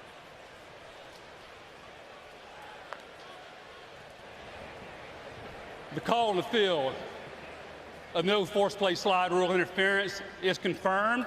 The runner at second base is out. Everybody else advances. All right. Nicely done by Jeff Head and the crew. Jay Johnson with a challenge that comes up empty.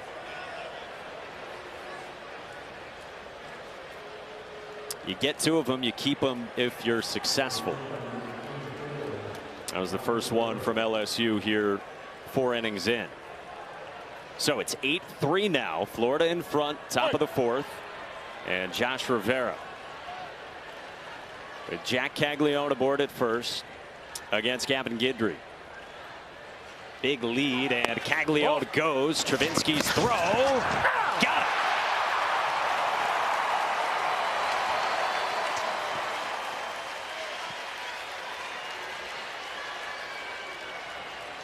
Surprise you guys he's running? It was Look how big massive his lead. Massive lead. Was he out? Oh, I don't know. That is close. And looks like indeed they did get him. And now Kevin O'Sullivan chatting with his star Jack Caglione. Nice job by Travinski. I mean, that kind of lead, you would expect him to have been safe, and Dugas did a nice job of finishing it off on the back end. Caglione, who was 4 for 5 stealing bags this year. And now 1-2 on Josh Rivera with now 2 outs and the base is empty. Guidry fires and that's it. Strikes out Rivera. Another run for Florida off the LSU error in the fourth. All right, game 2. How did LSU get to this point? Well, they've got the best pitcher in the country in Paul Skeens. He has dazzled. 3 straight elimination game wins, including a couple against Wake Forest, and a bullpen headlined by Riley Cooper that stepped up, with LSU trying to win another national championship. Riley Cooper's been really good. Phenomenal. You said, Berkey, last night, maybe as valuable as anyone for the Tigers. Yeah, I mean, right now, if you were picking MVPs, I think for the Gators it'd be Ty Evans. Got a win and 3 saves. Yeah, and for the Tigers, he would certainly be in the mix. Skeens and Peloso. I mean, there's. Ty Floyd's got, just 27 strikeouts in 2 starts here. Not bad. A lot of pieces for LSU, down by 5 against Florida here in game 2 in this best of 3. Blake Purnell misses, and it's 2-0 to start out. Trey Morgan in the 3 spot for the Tigers in the 4th.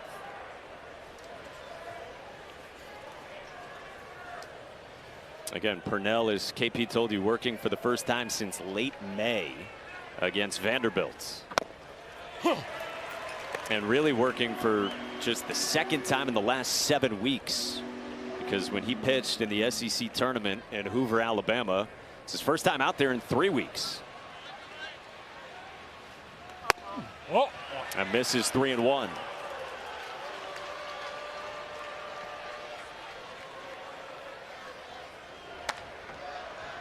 That's Ryan Slater, trusted arm on this staff, one of the most used options for Florida and Kevin O'Sullivan. 3-1, misses, and another leadoff walk. That's been the issue with Purnell this year. Coming into this ball game, 13 walks in 18 1/3. 18 hits as well. So he's had a ton of traffic in his appearances this year. Last year he was so reliable for him. But one thing he can do is what he did to get out of last inning, which is roll some double play balls. Now it's Gavin Dugas to face Purnell. RBI double, and Dugas hit by another pitch. BT Rypel trying to settle Blake Purnell in.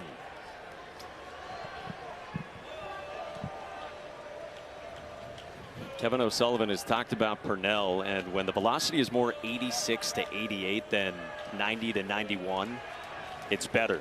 Sinks more, and they want him to live there. That's at 90 for a called strike. That one right there is the one that gets him. It just kind of stays there at 90. It's many sinker ballers are that way, to where when you're not trying to throw as hard, it really allows that hand to finish over the top of the baseball and give it that down movement. On the ground to short. Curlin's turn, 2 again. That was 88. Got the sink, got the ground ball. Boy, a couple big double plays by this Gator middle infield, and Rivera's had a couple tricky hops, doing a nice job of just finishing the catch before you think about the transfer. And the second baseman Curlin with a couple clean turns. That erases that leadoff walk.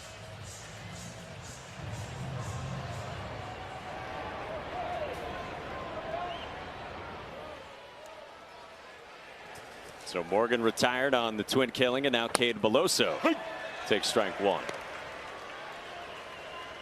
We had the footage earlier of Cade's father, who had the grill working with a gator on it. Pretty big one too, taking up the whole grill out in Lot D. Pre-game outside the Chuck here today ahead of game 2. I said it was a 25-pound gator. Yeah, it wasn't small. You know where you don't find those? In the Missouri River. You can't just run up to Hy-Vee right here and go buy a 25-pound gator.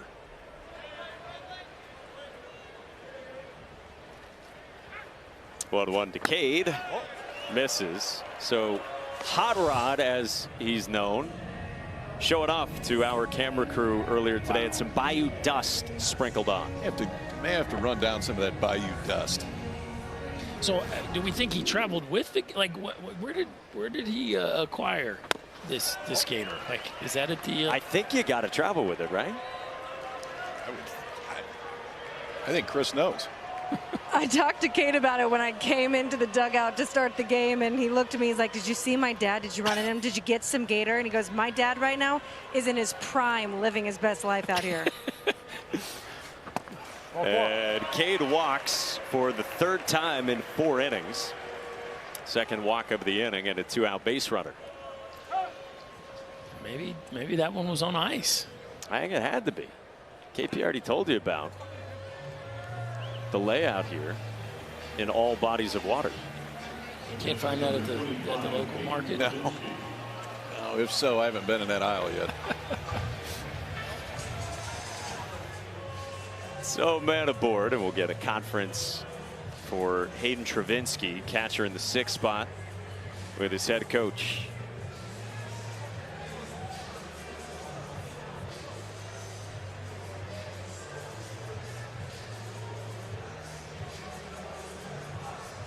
Get the barrel below the ball. This is the opposite of the Ty Floyd approach, right? The ball's sinking. He's trying to get you to hit the top of it. Try to get the barrel below the ball and see if you can't get the ball in the air. Whereas with the high spin, top of the zone guys, you're trying to get the barrel. You're trying to feel like your barrel's above the ball and staying as flat as possible. The nuances of facing different types of arms and pitches. Travinski has walked and grounded out to third against the sinker baller Blake Purnell. So how do you do that as a hitter? Like, practically speaking, is it changing where you start your swing, or the entire swing path changes too? Well, yeah, you know, you're definitely going to work a little bit lower to higher, and just think about trying to get to the bottom of the ball. Hey, corner. Easier said than done, I think, but these are the things that sometimes you train for, right? Hey, we're facing a sinker ball, or we're facing a high spin guy. Like the different types of opportunities that appear in games, you gotta have different types of moves, right? If you're trying to use the backside of the field, if you're trying to get the head out, these are all the little things that guys spend their careers trying to refine. Point. Well, Purnell's got a 1-ball, 2-strike count with 2 outs here in the 4th. Inside.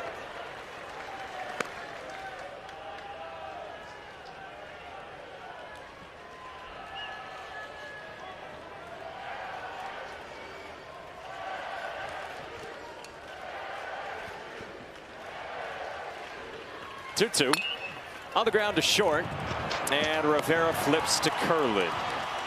Kevin O'Sullivan visits with Chris Button when we come back to Omaha, Nebraska. Welcome back to the NCAA Men's College World Series presented by Capital One. Join with Kevin O'Sullivan. I got 2 words for you. Ty Evans. You told our guys earlier this week that you kind of feel like he was going to make a presence here. What did you see out of him that led you to believe that? I just felt like his BP was just getting better and better, and he was staying in the middle of the field, and you know, our coaches worked awfully hard. He's a really hard worker, and just kind of felt like with his makeup and the way his swing was starting to come around, felt like he had a chance to do something special out here. You go with Blake Purnell. He gets you out of that big inning, and another one. Hasn't pitched in a couple weeks. What did you like about him in that moment? Well, he did exactly what he needed to do. He got a ground ball with Tommy up, and you know, he just got to sink the ball, throw it across plate. We got a decision to make moving forward, because I know we go left, right, left coming up, so we might go to the pen. Thank you, Sully. Thank you. All right, so all the pitching permutations now for both these teams have really come to the forefront here in Game 2. Yeah, when you draw it up ahead of time, this isn't the way that either one of them draw it up. I mean, for Florida, you're saying, all right, we need length out of Waldrop. He's got to get us into the 6th or the 7th to save this bullpen. And I don't know if Jay Johnson thought that Bryce Collins would be the game in the 5th inning today either. For Collins over the course of the year, it's an ERA in the mid-7s.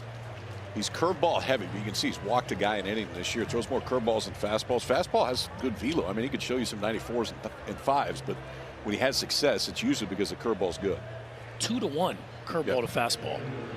So similar to Guidry, that from an approach standpoint, if you're in that Florida lineup, you're hunting a breaking ball. He's coming in to pitch here in Game 2 of the Men's College World Series Finals, and pitching for the first time since May 14th for LSU. Who trails Florida by 5 as we start the 5th. 5, 6, and 7, beginning with BT Riopel, who sees 94 for ball 1. LSU led 3-1 into the 3rd when Florida hung 6 on the Tigers. Riopel lines it into center field, the base hit to lead things off. Not a home run. That's a single. Yeah. No. Yeah, not an extra base hit. His first one of the NCAA tournament. BT Riopel and this Gator offense keeps it rolling. That's pretty wild. Opposing pitchers in the postseason have even said it about BT Riopel, that it seems like every one of his hits goes over the fence. Teammates have laughed about it. So, of course, he's got a leadoff knock of the base hit variety in the 5th in front of Luke Heyman, who takes strike 1.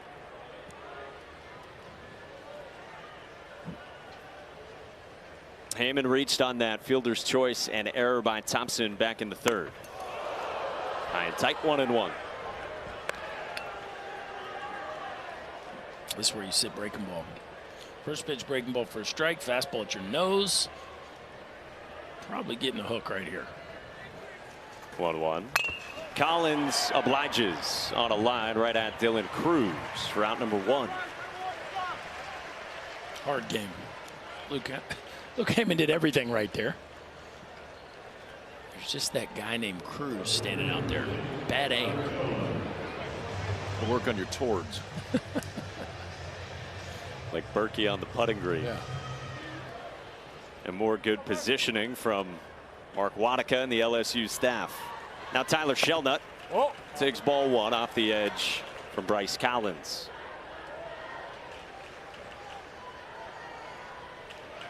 Shelnut finally a Florida Gator after a couple of years of junior college. Pops up a bunt toward third and foul.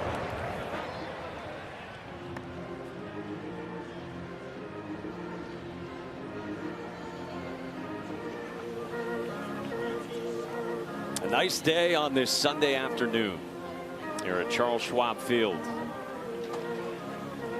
A little bit cooler than it had been for most of this, and the wind blowing more briskly.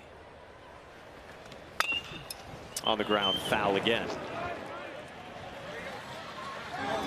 Temperatures have brought a different wind direction, which has led to a little more offense today. What is that wind direction? What do we got today? East. Pretty good. Yeah. Out of the northeast.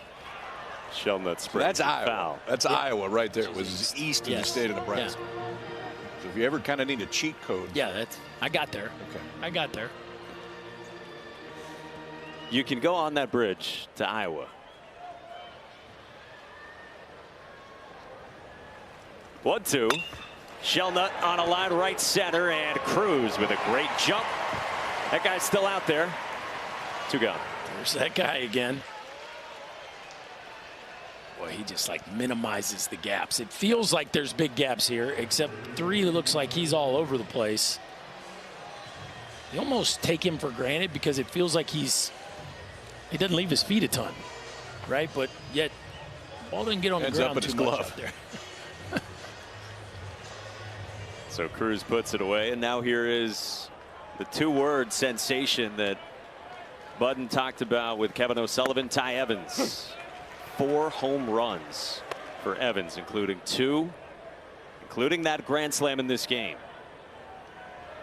And there was a time early in the season when he was pleading with Kevin O'Sullivan to stick with him. Kevin O'Sullivan told us early this season, Ty Evans our best option to win the last game of the year. And at one point, Ty texted his head coach at 8:30 in the morning and said, Coach, I got to talk to you. Don't give up on me. I know I've been struggling over the course of the last few weeks. And now he's doing this kind of stuff. Let's check out the launch here. This one was a little more normal, 32 degrees, a bomb at 424 feet. This one is as abnormal as they get, folks. 51-degree launch. Got that tailwind. Ackenhausen can't believe it. 2-homer day for Ty Evans. Pretty special. Strikes out here in the top of the 5th. Halfway through. Charles Schwab Field is 12 years old, but a lot of us still call it the new ballpark. Johnny Rosenblatt Stadium hosted the College World Series for 60 years. It's gone now, but if you know where to look, you can still find pieces of the Blatt all over Omaha. Some of those relics have even made it downtown. You know, so that old Johnny can keep an eye on things over here at the new ballpark. The great sounds of Ryan McGee, a great soundtrack to a big part of our coverage here in Omaha. And you got old, and we're over here at the new. Did you take the boys there? I did, yeah. Brings back the warm and fuzzies. Rosenblatt was a neat place. Well, now here in the bottom of the 5th of Game 2 at the Chuck, Nick Ficarota, 4th-year sophomore, takes over. And like Blake Purnell, he hasn't pitched a whole lot recently. First outing since 3 weeks ago in the regionals against UConn. Before that, an outing in the SEC tournament for just an inning and a third. So throwing for only the 3rd time in the last 7 weeks. And he gets 7, 8, and 9. And starts out with strike 1 to Braden Jobert. Ground out and a walk for Jobert so far. 1-1. And you heard Sully reference the fact that they had 3 lefties coming up, and so he goes to Ficarota because he likes the changeup. First, the left-handers here from LSU. There's back-to-back changeups that miss, but that's the thought process here.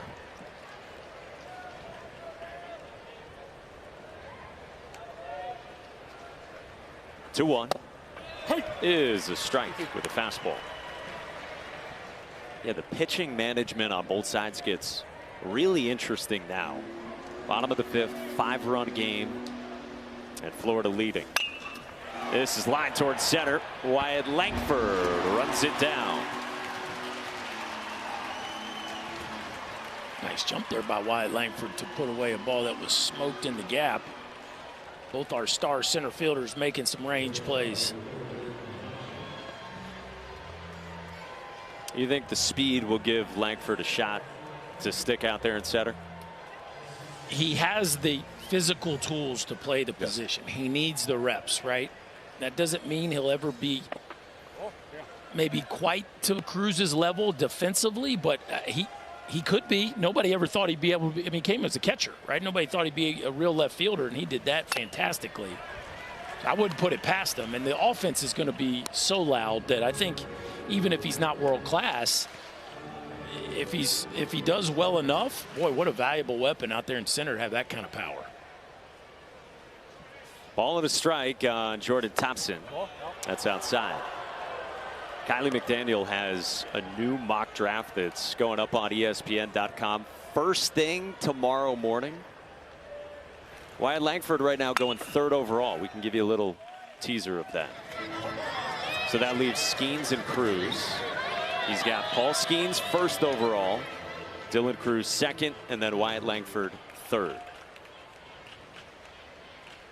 Can't give the whole thing away. That's with Kylie's permission. So Kylie moves Skeens up to number 1. Yeah, I think that's fair.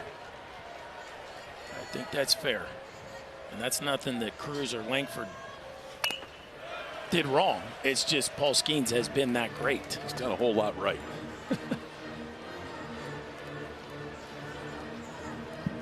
Looking forward to reading that from Kylie. Always drops some great knowledge on his mock drafts. Thompson runs into this one to left center with Langford back to make the catch on the track. 2 down. Well, the Tigers looking to get Jordan Thompson going, and that wind is helping, but the ballpark's still big. Thompson didn't quite get enough of that one. Now stuck in a 1 for 29 here in Omaha. So 2 gone, and to the 9 spot for Josh Pearson, who's walked each of his first 2 times. Ficarota's first misses for ball 1.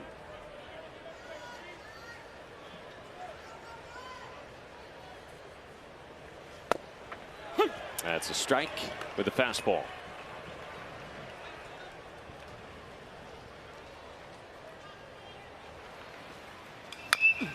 Pearson flicks it foul, 1-2. So when do we start having the discussion of will you see Paul Skeens at all tomorrow if we get to game 3? Sounds like we're having it now. With 2 strikes and 2 outs. Off the glove of Jack Caglione. Pearson singles with 2 outs, and the conversation can continue. All right, so obviously long way to go, right? Bottom of the 5th, 2 outs. Going to be an offensive day with both these teams, the way the park is playing. But if there is a game 3 tomorrow, what does happen? Jay Johnson, the only thing he said to us on the topic pregame today was that Paul Skeens is unavailable today. Yes. To be fair, we did not ask the question about tomorrow either. We're going to do that today. So when Paul Skeens walked off the bus today, we asked him, and he said, not today, maybe tomorrow. We also asked him what would be your sales pitch to Jay Johnson to let him know you wanted in the ball game, because I would look him in the eye and say, I feel good. Short and sweet. Dylan Cruz fouls it off. Ball at a strike. He's reached base all 3 times. If he said, I feel good, would you give him the ball? I don't know. I don't know. I think it's a discussion that is not just him and Paul. I think that there's others that are probably involved in that discussion. Again, we are talking about the best pitcher in the country, surefire talent, Golden Spikes Award finalist, and projected #1 overall pick. And Kylie's mock coming out tomorrow. Kevin O'Sullivan will visit Nick Ficcarota here with 2-1 the count and 2 down here in the bottom of the 5th. But if you do see him tomorrow, I'd be surprised if it's in a starting role. I think you figure out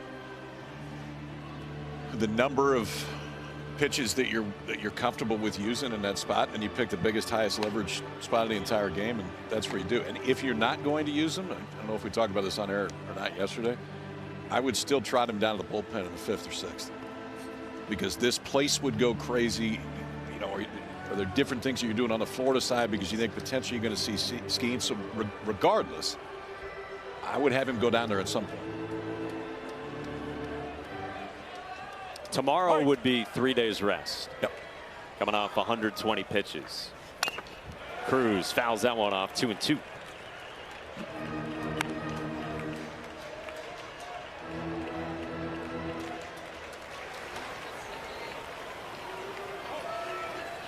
Pearson aboard at first with 2 outs in the last of the 5th. Ficcarota's 2-2 inside. For the sake of the discussion, you would expect Florida to counter with Jack Caglione. Yeah, I think that one's a lock. Up to 99 on the mound this year as their number 3 starter. Cruz chops it. Halter charges. Cruz can fly, and Halter got it there in time. Nicely done by Colby Halter. Still a long way to go in this one. We go to the 6th. It's Florida.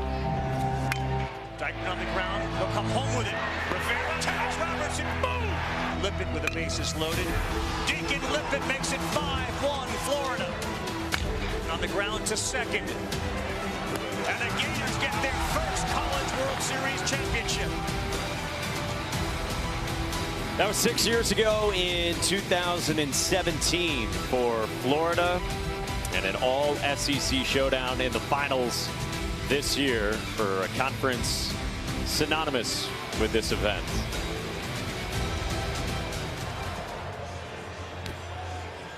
Florida's in the finals for the 4th time in program history, also in 2011 and in 2005. Trying to win game 2 and force a game 3. 9-1-2 here in the 6th, starting with Colby Halter.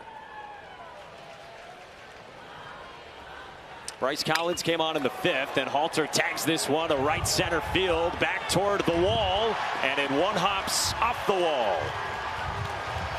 Colby Halter with a leadoff double to begin the 6th. I mean, there are certain spots that even he can't get to. Cruz was shading him a little bit the opposite way right there, too. And Halter really got through this. That stayed true all the way out towards center field. When you see that number 3 real quick, that's not a comfortable feeling on the mound. 9-hole hitter right there with a leadoff double, and the Gators back in business here in the 6th.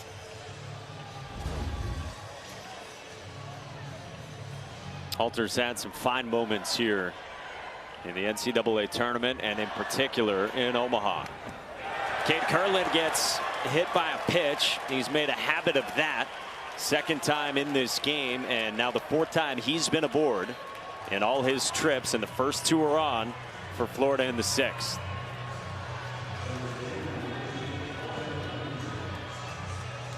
This Florida offense just in position to pour it on here this afternoon. Kurland getting on base 4 times is definitely the formula that the Gators are looking for. And now Jay Johnson, the LSU head coach, comes out to chat, at least at first, with home plate umpire Jeff Head. On his way out to the mound. We came in talking about it. The top of the lineup for Florida had to step up in this finals.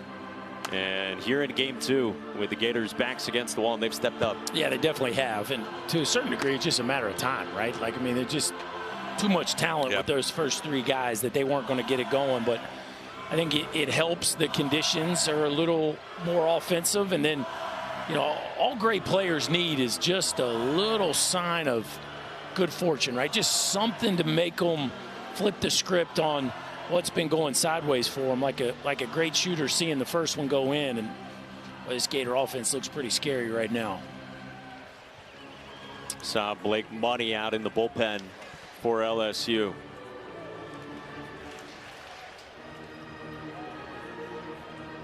It's a walk, a single to the pull side, and then an infield single for Wyatt Langford. His last time in the 4th. Halter and Curlin aboard. First pitch. Mighty swing from Wyatt Langford. You've called him a blue-collar superstar. Kevin O'Sullivan said to us, I've never had a player this good fly under the radar quite like he has. And he tags it.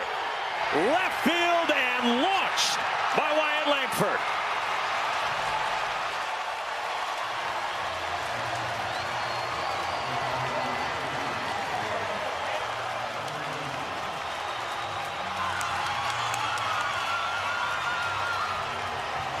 Destroyed. The ball he hit last night would have ended up in the same place if that any backspin. Yeah. This is about as good as you can do it. A hanging slider, and he now has the 2 farthest balls in the history of Charles Schwab Field. Just a bomb fest that Wyatt Langford is putting on here at the College World Series, and just another 114 off the bat. He is an exit velocity factory himself. 15 and 449. 456 and 449 so far for his 2 homers. Again, we hadn't had a team put up 7 runs in a game here. Florida's got 11 on the board in the 6th with nobody out.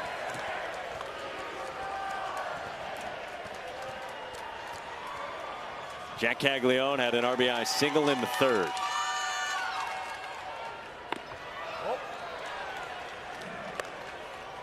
Just feels like Wyatt Langford is always in a position in the box to do damage. Just the look of him. Yes, it's so solid, stable, and simple. Caglione the opposite way, and that is back toward the wall and gone. Back to back for the Gators.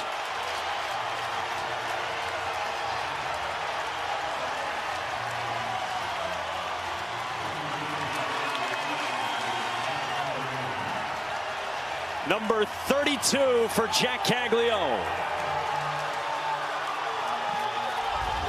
Breaking a lot of droughts here today, KP. Oppo launch piece for Jack Tawney. And how about the inning for the Gators? Double, hit by pitch, homer. And that'll bring some smiles to that Gator bench. Curlin, Langford, Caglione, who we had talked about coming in. 12 combined plate appearances today. They've reached base 11 times. That is something. That's flipping it right there. Yeah, that would qualify. Yes. That is flipping it.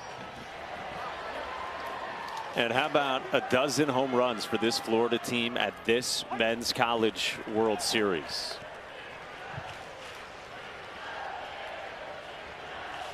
Caglione had been tied with Wake Forest Brock Wilken for the national lead, and now Jack Caglione alone. Josh Rivera chops it at Tommy White, and it kicks off his glove, and everything is coming up Gators.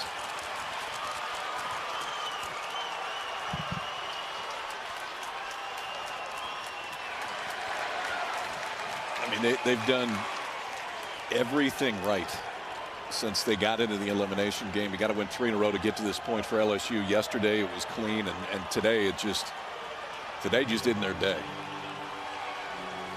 But you win the first one, today doesn't have to be your day, because it looks like we will be playing again tomorrow. Blake Money was up in that LSU bullpen. The gate is open, and that means he's going to run in. Tigers back to the bullpen, but a lot of work. Evans skies this one down the line and left. Pearson back at the wall. That ball is gone. It's a grand slam for Evans.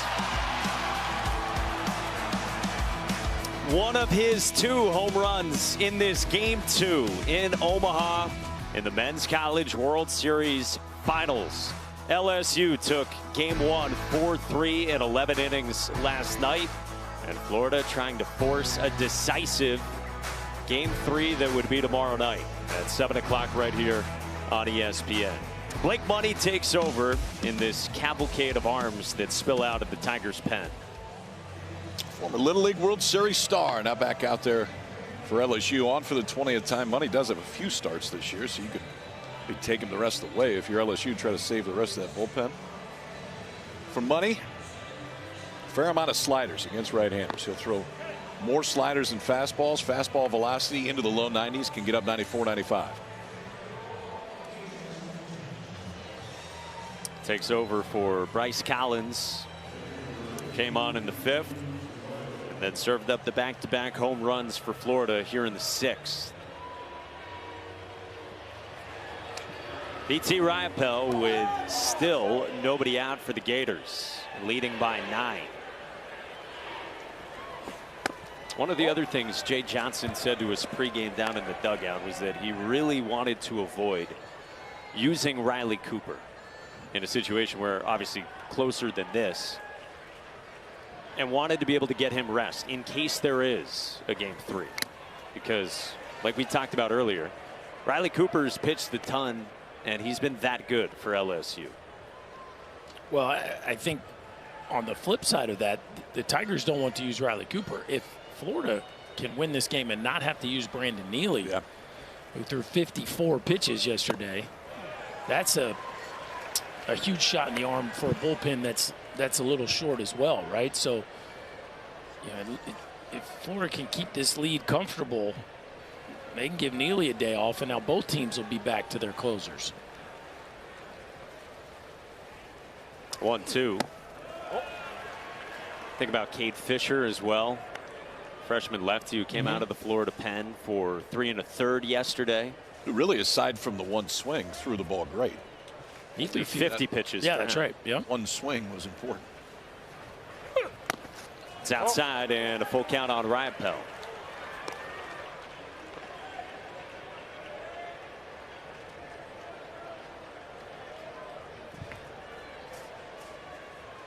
Couple strikeouts and a single so far for BT Riopel here in game 2.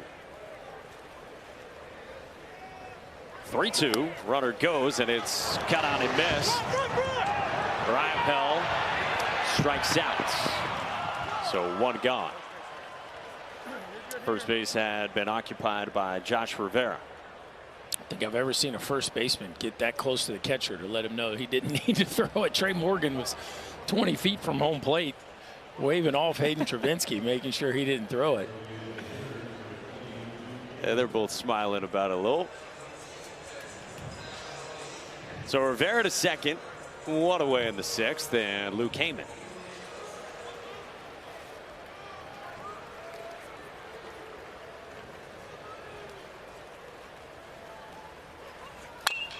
Heyman skies this one to left, frustrated because he just missed it.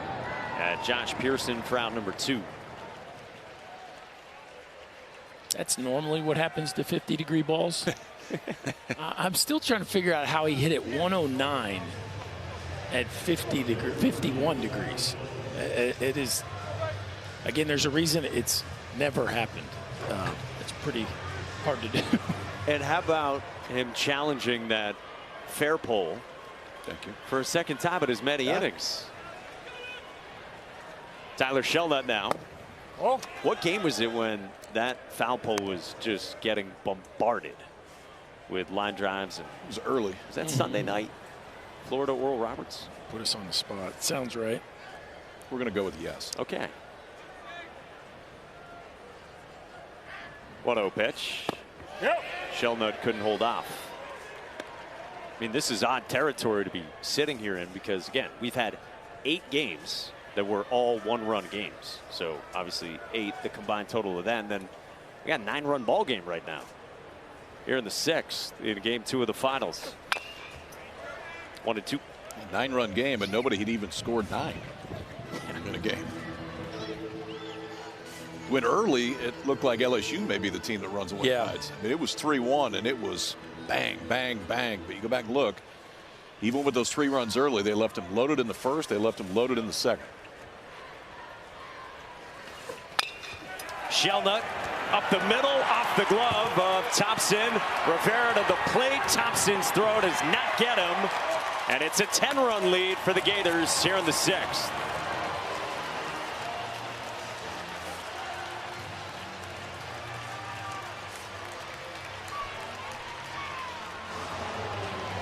Thompson gave it all he could right there. That ball just ricocheted too far for him to get to it and keep Rivera from scoring. Nice job there by Taylor Black, sending Rivera all the way. And now a 10-run lead for the Gators.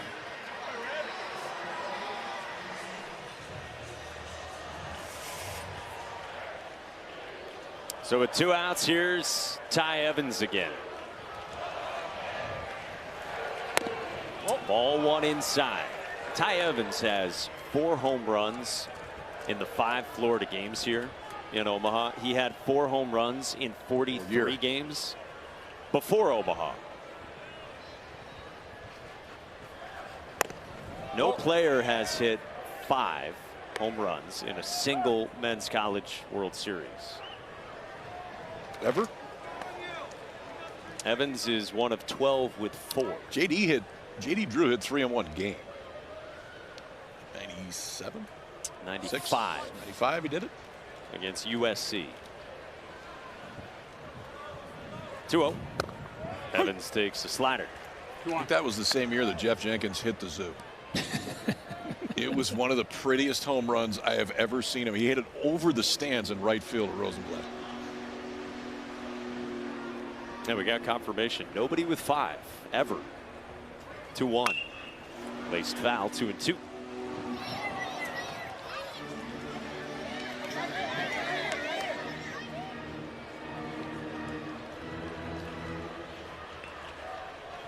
Christian Little is up in the LSU bullpen. 2-2. Well, he's pitched here, just in a different uniform. Christian Little's a 17-year-old freshman at Vanderbilt, pitched on this stage and threw well. He hasn't pitched since the final weekend of the regular season.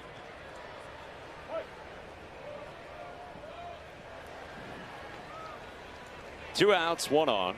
Here in the 6th, 2-2. Evans pops it foul.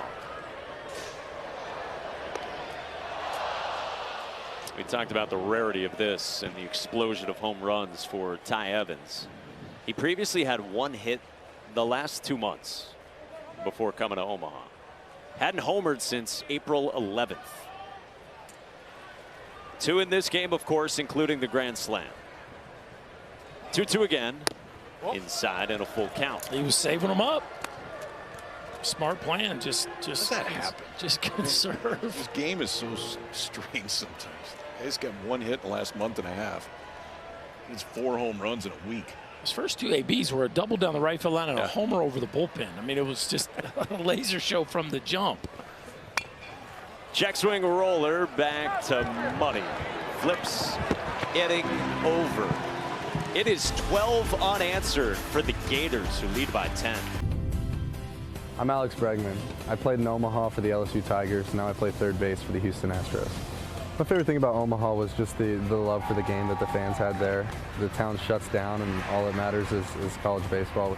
LSU and Omaha definitely prepared me to play here in the big leagues. When you play on a big stage like that in front of 30,000 people, the game slows down for you now. So it's a lot of fun and I really enjoyed it. A guy who wore 8 before for the Fighting Tigers, Alex Bregman, who, by the way, you can watch on Sunday Night Baseball later on tonight. Florida 13, LSU 3 as we go to the bottom of the 6th. 0-1 on Tommy White with 2, 3, and 4 for LSU here against Nick Ficarota. White on the ground to Colby Halter. Caglione the tag, 1 gone. Sunday Night Baseball in LA. It's Astros and Dodgers. And in game 2, Alex Bregman had a grand slam, but Dodgers got the 1-run win. There was that controversial balk call in the 8th. Dusty Baker got ejected.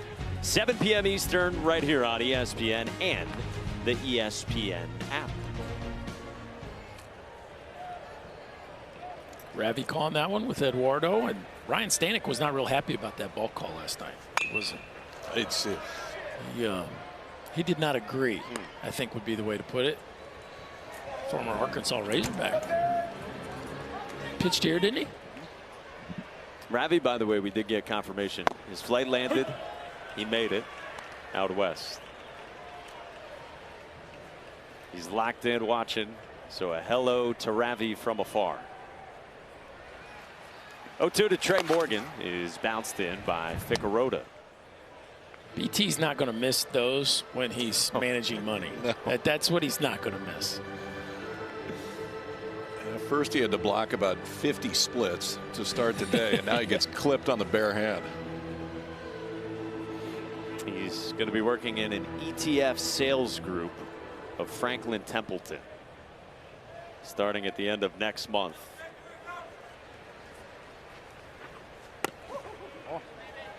He has said, I'm excited for the time that I'm going to have on my hands. It is a big commitment for these players. Morgan to first. Caglione recovers and flips for out number 2.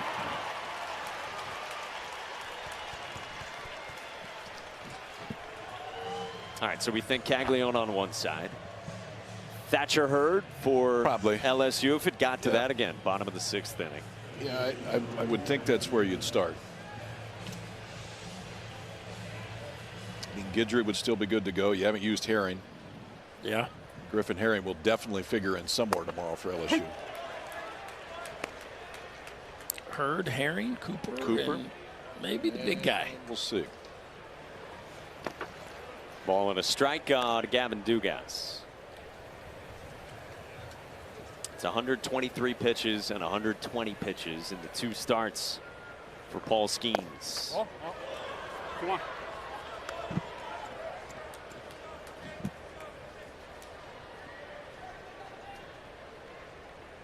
Two-1. Dugas bounces it foul.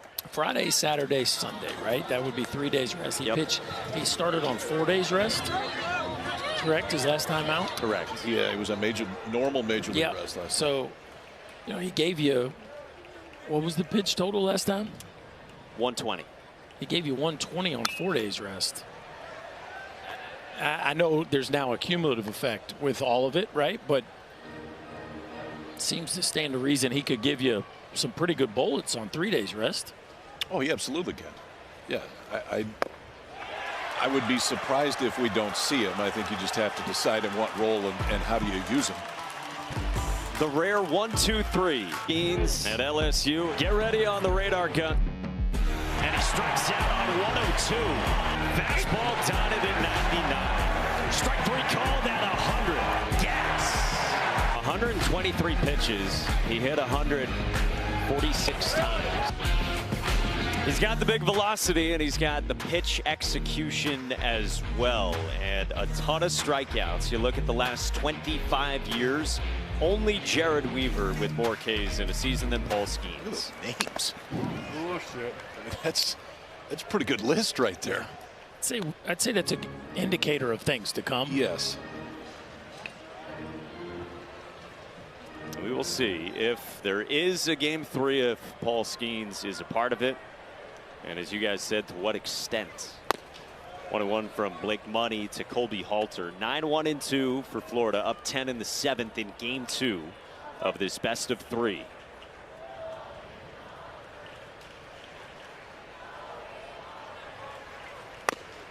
One and 2. Now elsewhere, LSU pitching wise, Thatcher Hurd looked really good, and he's been a different guy down the stretch for the Tigers.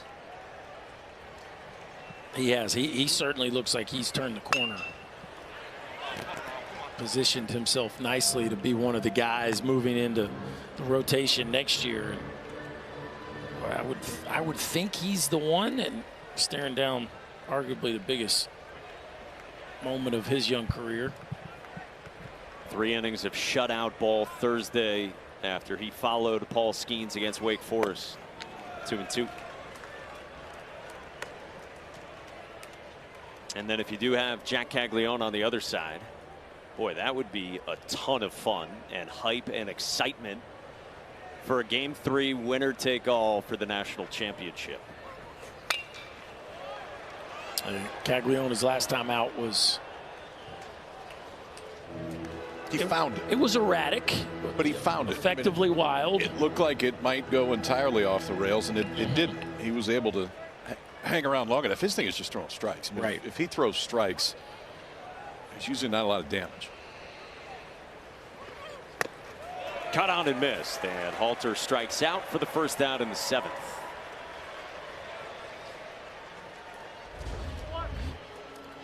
Money kind of the short arm action. There's that elevated four-seamer. We're used to seeing that. Gets it to get Halter. So a night after Florida struck out 20 times. A lot better job tonight of putting the ball in play, but not there. So one down, back to the top for Cade Curlin.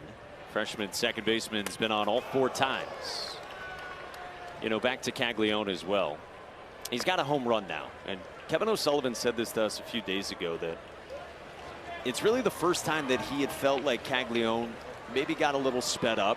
The word he used was maybe just rattled a little bit. There was an RBI record, a home run record that were hovering around, and that Sully thought Jack Caglione might have been aware of. And he said to us, I think that's weighing on him. And they had a conversation about it earlier in the week, back on Monday at practice.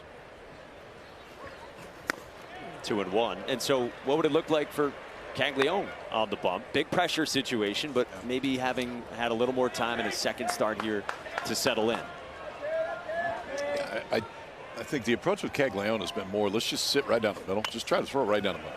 And then let the natural stuff take over it. I think it just becomes a very important first inning, because when he struggled the most this year, it started right away. It's a pretty good combination, folks. Two-way player award finalists. I think you can probably take the back end of that sentence off right now and just say winner, one of 3 finalists for the Golden Spikes. Do it again. Curlin pulls it, and it drops down beside Josh Pearson. Curlin digs and doubles in the 7th. Well, there's a ton of positives the Gators can take away from what they've done in this ball game. Obviously, you had to win, right? That was, it didn't matter 1-0 or scoring a couple touchdowns. But when you get the top third of this lineup going, and specifically Caglione, because he's going to have the ball in his hand, I just think that one's going to be hard to equate how much better he's going to feel about himself going into that start tomorrow. Langford ropes one to the wall in left. Curlin scores, and Wyatt Langford is some kind of locked in right now. It's another laser. He is so much fun to watch him when he gets it going, because he does not miss the barrel. Everything is barreled up. A fastball down and in. We saw last time was a 450-foot homer. This time's just a lousy double.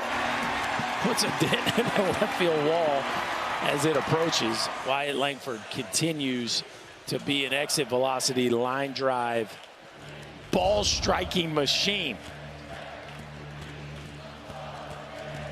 And Jay Johnson with a visit to Blake Money on the mound. Like the Brooks Koepka of college baseball, just a ball that. striker. Yes, compressing. Yes. Lots of compression. Melted baseball.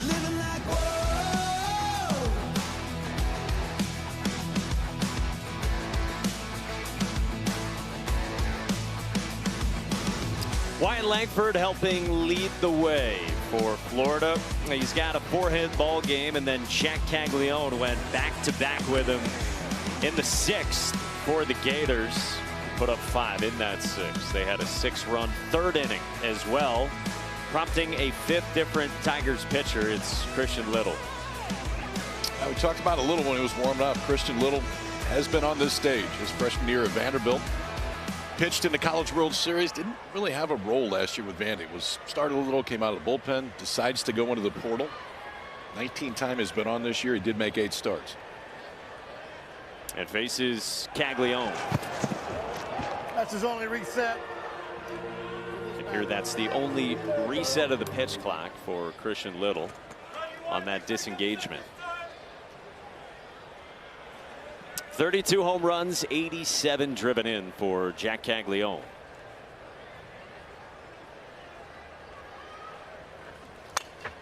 Again, we've shared this before. He told us unexpected is probably the word that first came to mind for him to describe this season. Thought he might hit 15 home runs, but he didn't anticipate, and I don't know if anyone did, a season quite like this one for the sophomore out of Tampa.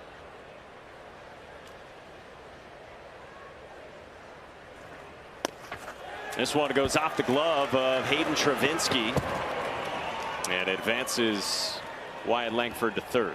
But surprised Travinski's still in. Been battling a rib issue or an oblique issue. He had to reach for a fastball from Blake Money and really go up and get it. And it's on the left side. It did not look like it felt good.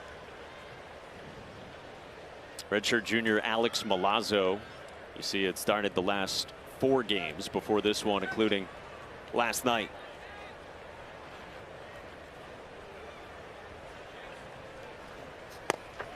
That's a strike. Jay Johnson had said to his pregame that for Travinski, it happened in game 2 of the Super Regional against Kentucky. Jay Johnson said he didn't even remember it happening. But Milazzo had stepped in for Travinski these last few. Chopped to first, and Trey Morgan waited on it and flips to Little for out number 2 as Langford scores.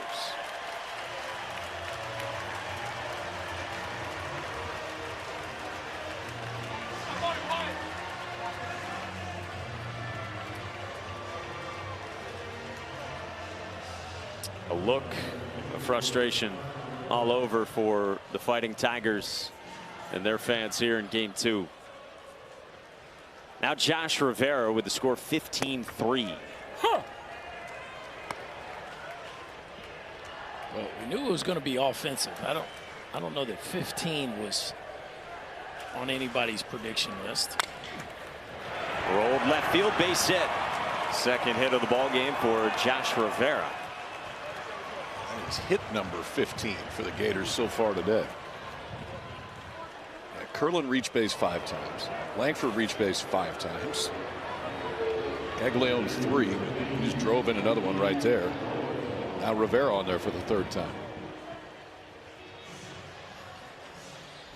Guys, you talked about noticing the looseness of this Florida dugout when we were down here during batting practice, and it was almost like you could feel it coming off the bus. Like Kevin O'Sullivan all smiles, and I asked him how he got the guys to this point, because when I stuck around yesterday, it was heartbreak. I mean, BT Riopel sat there for a long time yesterday and just stared at the ground.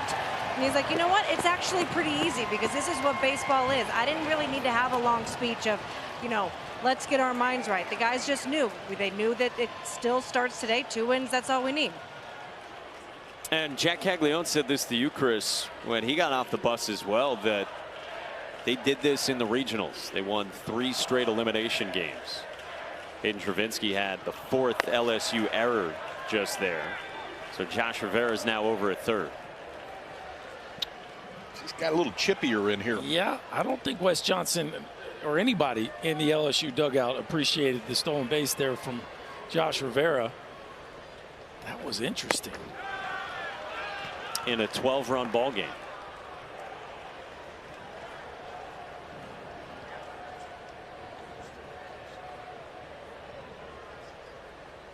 Wes Johnson, of course, the pitching coach for LSU. Soon to be Georgia head coach. 3-0 from Little, and that's a strike to BT Riopel.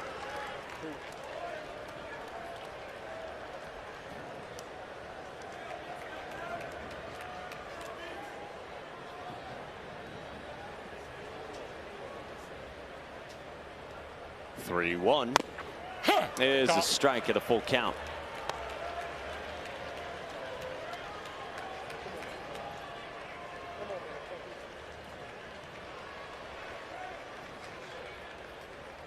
Christian Little comes home and misses. So Riopel walks, and Rivera was running on Hayden Travinski. Yeah, Watch when he has to go get it. It's that one where he has to extend it. It just rips that leg. Yeah. Oh, yeah. There he was after the throw on Rivera. And you're right, KP. It's surprising that he's still out there at this point. Part of the reason that he was in there, Berkey, you said it earlier, was more offensive day, wind blowing out. You'd love to get that bat in the lineup over the defensive-minded Alex Milazzo. But Jay Johnson also said to us in the dugout that Nate Ackenhausen, who of course was the starter for LSU in this game, one of the easier guys on our staff to catch. So they felt like maybe less wear and tear receiving Nate Ackenhausen, who of course now been out of the game for a while. Well, it's interesting. We haven't seen Travinski make any winces when he's hitting. Right. But he definitely looks uncomfortable back there behind the dish right now. 2 on 2 out, 1-0 to Luke Heyman, his last foul.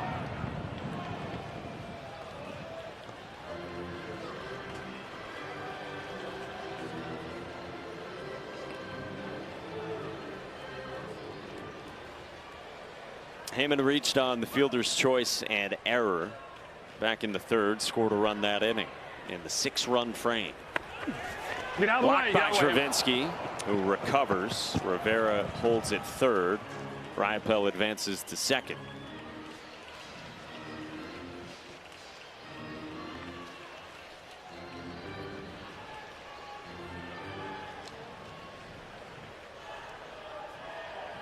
A classic last night in game 1.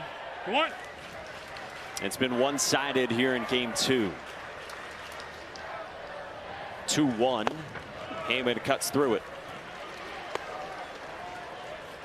That 6th spot in the third just blew it all open. And what might have been, right, there was some things that could have gone differently in that inning for LSU defensively, but Florida capitalized. It was the 51-degree launch angle home run.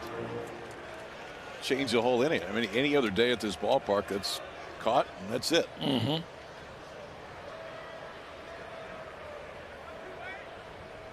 3-2 to Heyman, and he strikes out.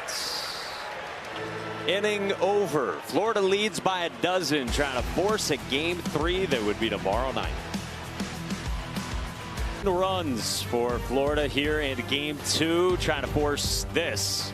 We're getting closer to removing that parenthetical. It would be a game 3 tomorrow night right here on ESPN at 7 o'clock Eastern time, 6 local for the national championship. Gorgeous Sunday evening now in Omaha, Nebraska, with Chris Budden, Kyle Peterson, and Chris Burke. Mike Monaco with you. This game produced by Scott Gustafson and directed by Scott Johnson. Bottom of the 7th, Nick Ficarota back to work. Cade Beloso takes strike 1. Beloso has walked 3 times in this game. So 15 runs. Florida has played in 50 games now total at the Men's College World Series. The 15 runs match the most they've ever scored here in Omaha.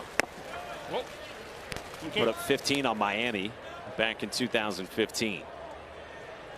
It's the 3rd time LSU has allowed 15 in a game here at the World Series.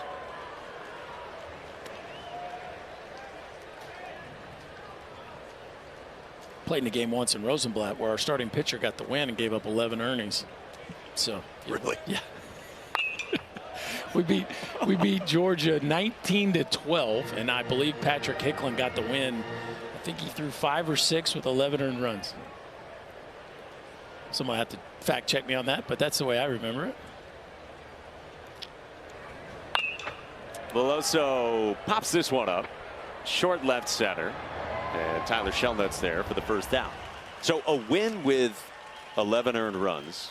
Is that more or less improbable than being traded in big league baseball for yourself? Well, they're both very small percentages. We also had a guy in that game, Chris Bennett, go 6 for 6. I believe that's still a record. Wow. KB, if you're listening, way to go.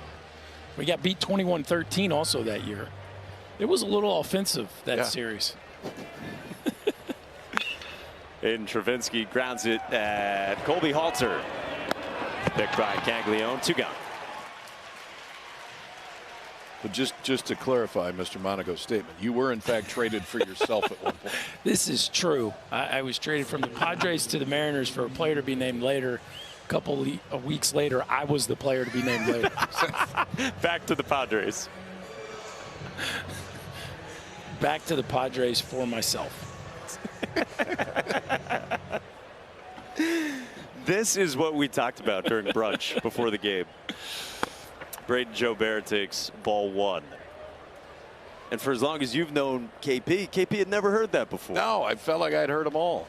And yeah, you dropped two of them on me today. I'd never heard. I'm a deep well, KP. And the other one was really good too. You hit a home run to lead off an inning. Team batted around and then you got pinch hit for. That's right. That's when I knew it was time to go to the booth.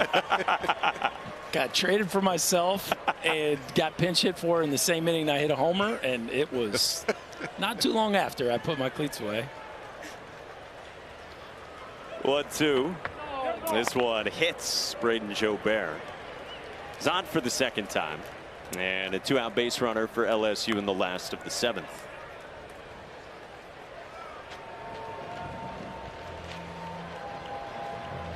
We've had a lot of oddities at this year's College World Series. We had an inside the park home run. We had all sorts of comebacks, flares for the dramatic from the first game of this thing. Oral Roberts and TCU got it started 2 Fridays ago. Now Jordan Thompson. The 51-degree launch angle homer just adds to our list of oddities. I can tell this one is really close to your heart. I mean, I just can't get over it. Again, that was 2 home runs for Ty Evans right toward the pole. And you saw the reaction earlier from Nate Ackenhausen, like disbelief that those got out. I wish we could get a simulator and see where that ball would have landed like 3 days ago. Because yesterday it was kind of blowing out to left, but like. I bet it would have gone like 200 feet. Like Halter might have, or excuse me, Tommy White may have had a play on it. Thompson strikes out, and the inning is over. Player to be named later, folks. 2 weeks later. How about Ty Evans? This was a little more standard, even though he wasn't quite sure when it left the bat. That was just a rocket right past the foul pole. Now this one soars above the foul pole. A 51-degree launch homer. Ty Evans setting records, grand slam, tied for the most home runs in College World Series history, having himself one heck of a week here in Omaha. And how about the dominance of Florida in this game, leading by 12 into the 8th when their backs were against the wall. Headlined by Ty Evans and this entire lineup. And they picked up a starting pitcher in Hurston Waldrop, who had been so good throughout this postseason for him, but today only went 2 1/3. Now the bullpen has been great, and the bat's been thorough. Christian Little working here against Tyler Shelnut.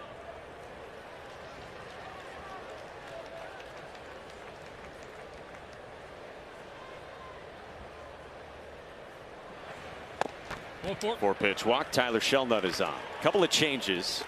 Freshman Jared Jones has come in behind the plate for Hayden Travinsky, who does exit the game, and Ben Napolt takes over at short for Jordan Thompson.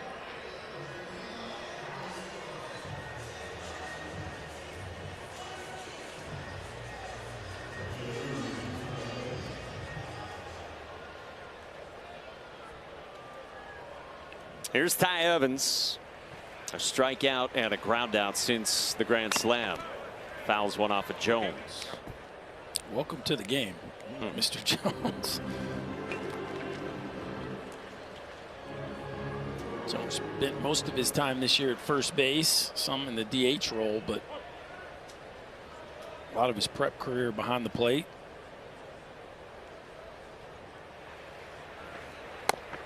Cut and a miss. 0-2.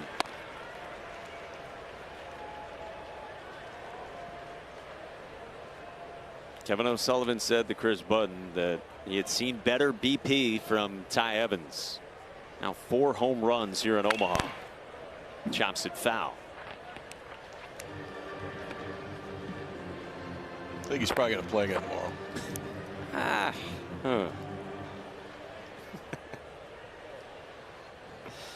What a run for Ty Evans. Guy got drafted by the Braves out of high school in the 20th round. 0-2. Misses.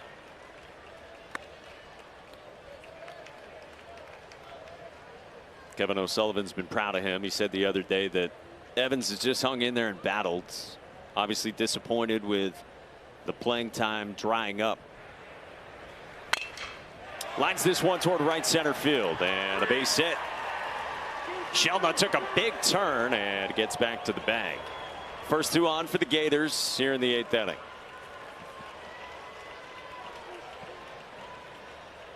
I like to see that. After wrapping 2 around a pole earlier, using the middle of the field that time for Evans. He had struck out, grounded back to the pitcher. Now stays on one and serves it out to center.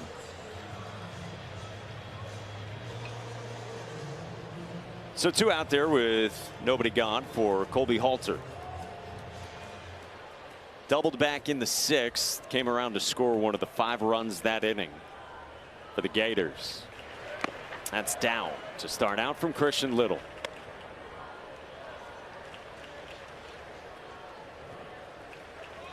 How about 14 unanswered?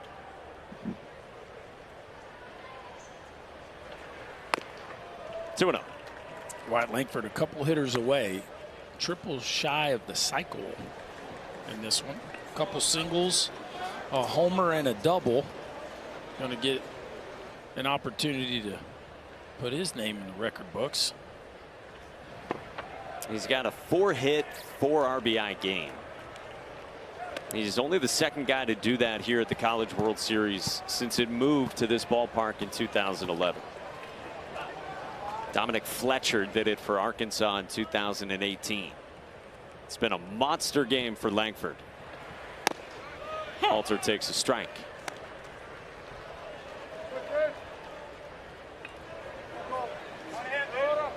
We ended up having a near cycle for Braden Jobert early on in this tournament.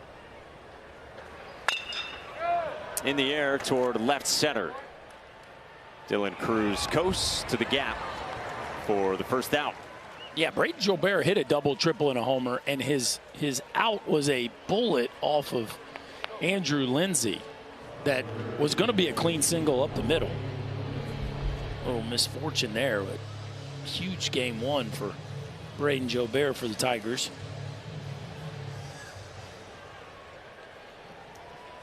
Langford 1 spot behind this guy, Cade Curlin.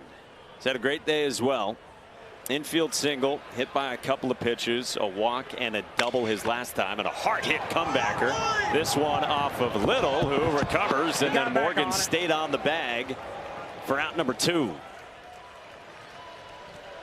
Trey Morgan just continues to save outs.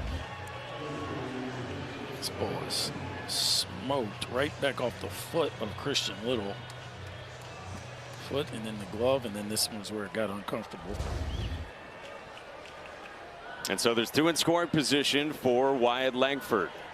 3-run homer and a run-scoring double his last 2 times. And Berkey, just walk us through what you see when he steps in the box. Well, again, we said simple, stable is, just words that I would use to define the way he sets up. It's pretty vertical with his initial posture. His hands are a little lower than normal, but then he really gets into his legs, right? And the juice that he can create is because of the way he gets into his legs. He does a nice job of separating, even though he starts from a kind of a low hand position. That upper body coils as that leg kick gets into the ground, and from there, I mean, he's such a strong dude. He doesn't have to manufacture a lot with his load. Ropes another one into left, and Pearson can't get it. He needs a triple for the cycle and will stop at second on another bullet.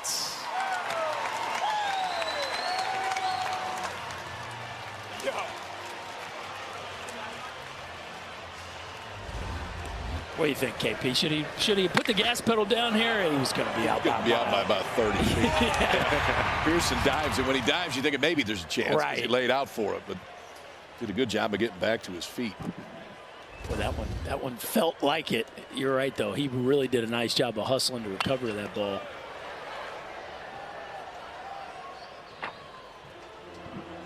And a massive day continues for Wyatt Langford. 5 for 5 with 6 ribbies. 2 doubles, a home run, and a walk. Now Jack Caglione on an 0-1. And Caglione pulls this one to right and to the track. And Jobert looks up and it's gone. Caglione's second. And it is a Gator onslaught in game 2.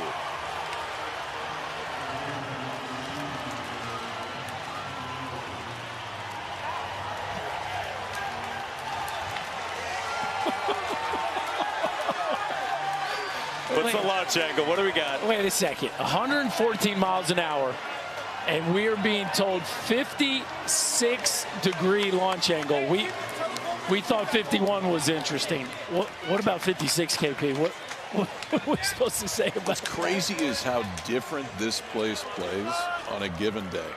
I mean, 2 things that we've never seen happened in the exact same day. And yet any other day that we're here, they're both nonchalant outs. He hits some majestic ones. When they're not, I mean, the power is so easy for Jack Caglione. 56 degrees. I mean, at that exit velocity as well. Nice play up the middle there by Ben Napoltz. Ends another 4-run inning. Jack Caglione to the clouds. 19 for the Gators.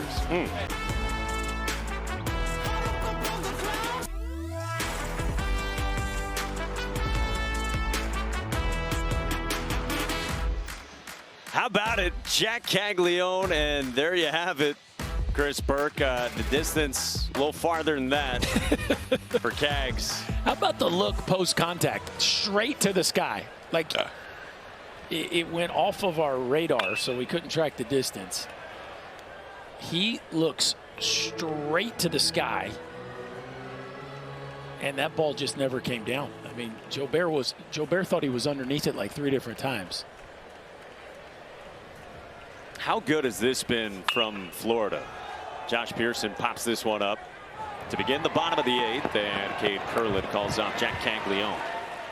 I mean, we're talking about 19 runs from the Gators, needing to win to continue their season. They had come into yesterday on an 8-game winning streak, had the elimination game wins in the regionals, stormed through the supers in some tight ones against South Carolina. 3 one-run wins here. And remember, the #2 overall seed. Remember the way this started, too. I mean, Florida got the first 2 guys on. Then Caglione grounded out. They went strikeout Rivera, strikeout Riopelle. And you're going, ooh, this may be what we saw yesterday. But the Ty Evans solo home run just opened the gates. Oh. Well, you saved Slater, right? Fisher and Neely, maybe they were available. I doubt it, but you didn't have to worry about it. You got your superstars red hot, feeling good. You got your guy who's going to pitch tomorrow, a 2-homer day. You couldn't really draw it up better. Even though Waldrop wasn't his usual self today, the Gators, boy, they had one for the memory today. I mean, it's as special as it gets offensively. Paxton Kling is the pinch hitter, and it's 2-2. I think if you're Jay Johnson after this one, it's like, listen, just go have dinner. It still only counts for 1. I mean, this is why yesterday was so special, and then it's show up tomorrow, both sides with a chance to win the whole thing. Kling reaches off of Cade Curlin's glove. Hey, for more coverage of the NCAA Men's College World Series and interactive brackets, go to ncaa.com, your official online home for all 90 NCAA championships. I'm with you, KP. I mean, when you're playing for a national championship, I think you'd much rather lose a laugher than lose a heartbreaker. Reset, show up tomorrow. We still got the ability to do what we wanted to do when we showed up First day of fall ball. One to win it all. Jack Merrifield is the pinch hitter here for LSU. And he goes first pitch swinging on a line to left. Tyler Shelnutt for the second out. Flip side for Florida. Chris Budden's been talking about how loose the Gators were. We saw that a little bit down in the dugout pregame. How do you bottle this and just continue what you found in this game and specifically the top of the lineup? Well, I mean, you're going to keep the good vibes going right there. That's not going to change, but the person who can change it is Thatcher Hurd. And Thatcher Hurd's been fantastic. So, you know, just because you're feeling great going into one game, if the other pitcher goes out there and executes the way he's capable of, he can change the vibes in a dugout quickly. 19-3. Ethan Fry, the next in line of the pinch hitters. Ball and a strike.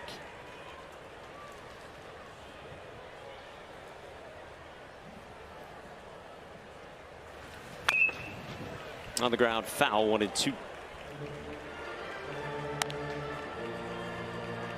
Gators have had answers when they've been backed into corners here in the NCAA tournament. Wyatt Langford and company showing that again here today.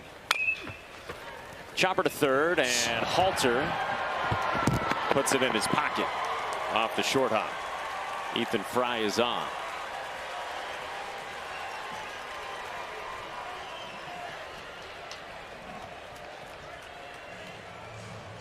Tough chance there from Colby Halter. He's been playing really, really deep because of how fast and firm this surface is playing right now. That was a do or die charge right there, just kind of clanked off the heel.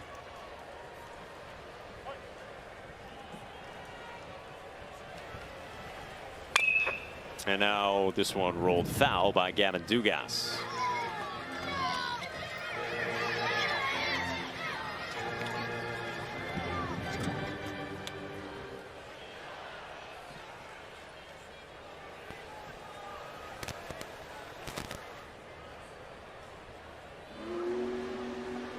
Figueroa's 0-1.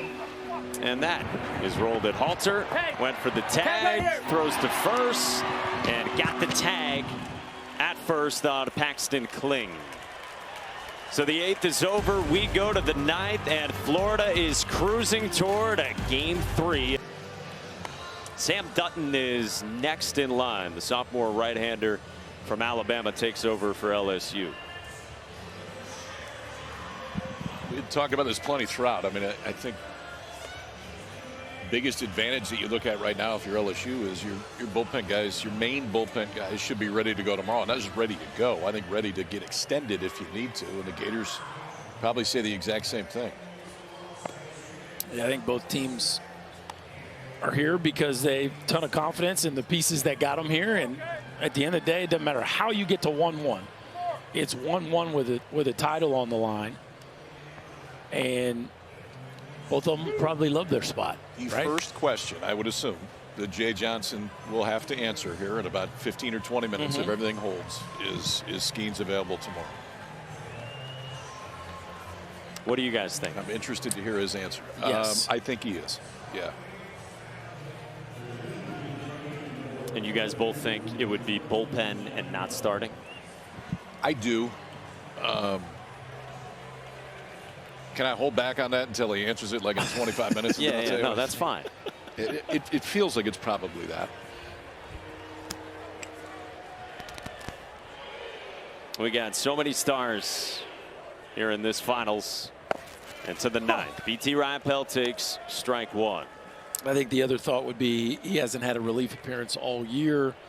Obviously, there's so much in front of him from a professional standpoint that maybe you get to the decision-making process that if we're going to use him, we're going to let him go through his normal routine, start the game, and maybe it's a like an opener situation. Yeah, 45, 60 pitch count kind of thing.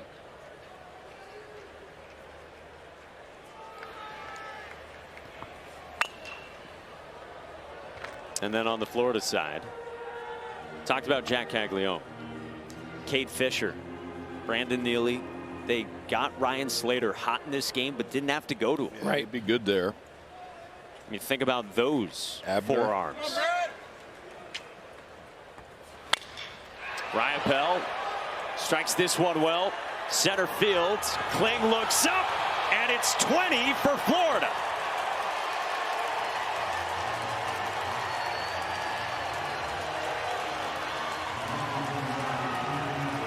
Their 6th home run of the ball game.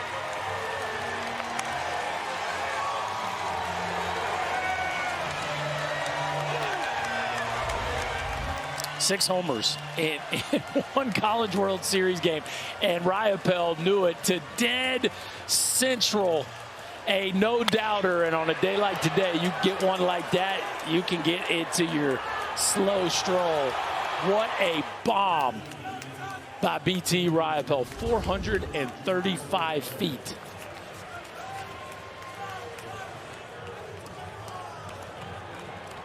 He did the whole single thing, and now he's back to the home run thing. He's over that.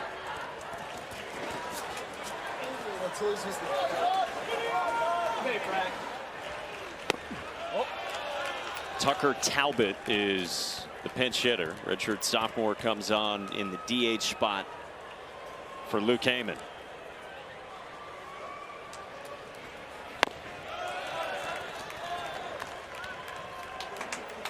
What a showing by the Gators. 20. This was loud. I thought there might be a Rosenblatt kind of score today, but I didn't see it. 20 to 30. And you guys said it doesn't matter how you get there. Right. You get to game 3. It doesn't matter for Florida what happened in game 1 on Saturday. Come back today with a blitzing, and it's on to Monday night. 2-1 misses. 3-1. And emotionally, like LSU, they were able to check out a couple innings ago as they started subbing players, and this thing got really lopsided, which is a big part of the battle, right? On the bounce back thing, is just mentally being able to get past it. These guys they're already past it.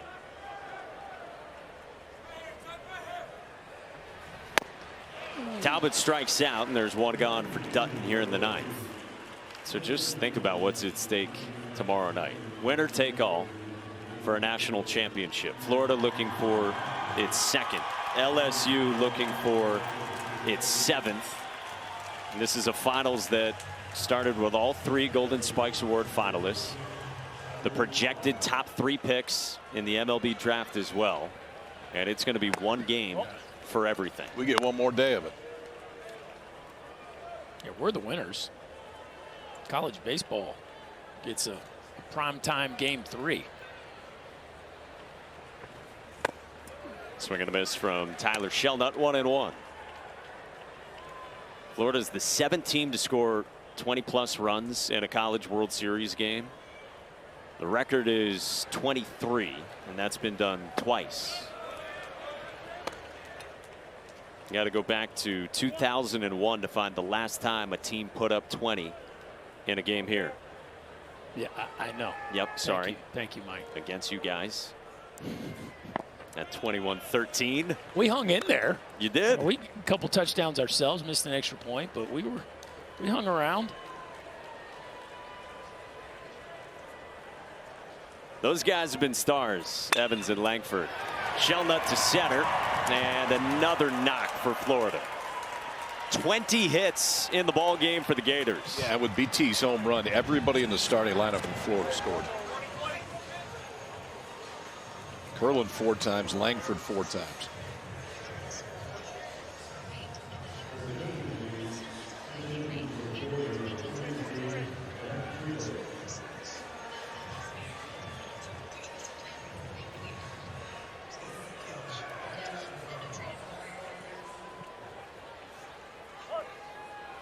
Another pinch hitter on for Florida here. Matt Prevesk. Fouled off on the first pitch.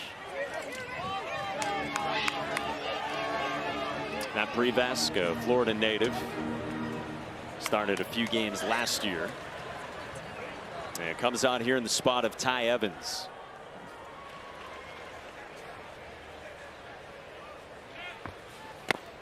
Down from Dutton.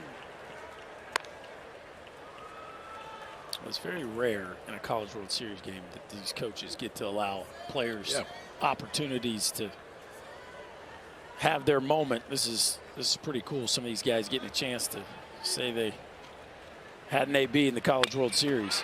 And Privas pulls it in the right field, and he's got a hit in Omaha, and then this one gets past the right fielder, Ethan Fry. And that's the way it's gone on both sides here in this one.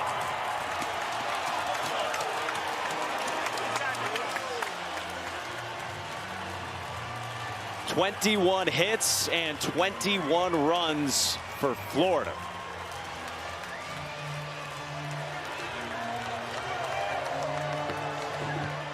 That's now 5 LSU errors today, too. Turn the page. Yeah, they had They three. will. They had 3 the entire College World Series coming into today. They've been really good defensively. One to forget today. Oh!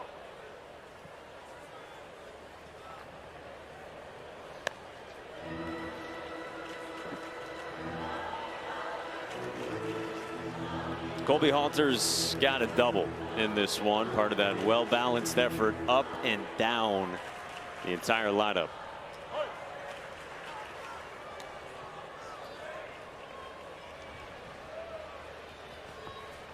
Only twice has a team scored more runs in a men's College World Series game than what Florida has done with 21 in this one. Arizona State with 23 in 1984. And Notre Dame with 23 runs on Northern Colorado in 1957. Just had to get Notre Dame in there, didn't you?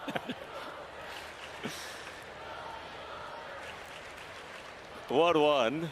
And that's down to Halter. Yeah, but did they have 2 50-plus degree launch angle homers in those games? Highly unlikely. Highly unlikely. I'm certain of that.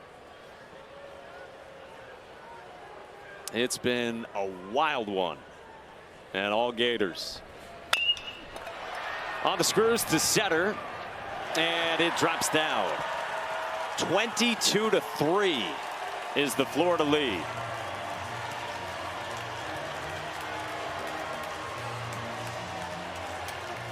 Nobody had scored more than 7 runs in a game coming in. This is an outlier on a lot of different levels today. And now Dale Thomas will pinch hit for Florida. Here with the margin at 19.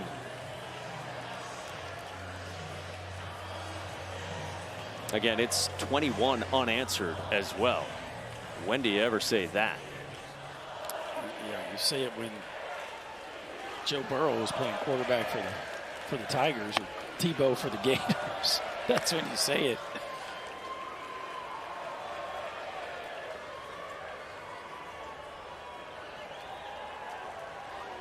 Sam Dunn working here in the 9th. And is 1-0 to Dale Thomas, the Coastal Carolina transfer.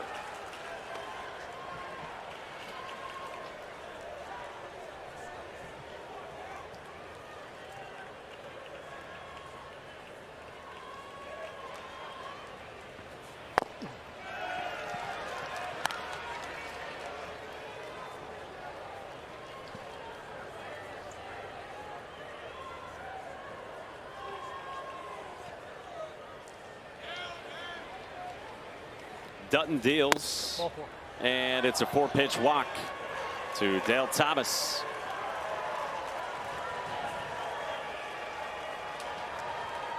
Scorebooks are messy today, boys. Yeah, there's a lot of ink.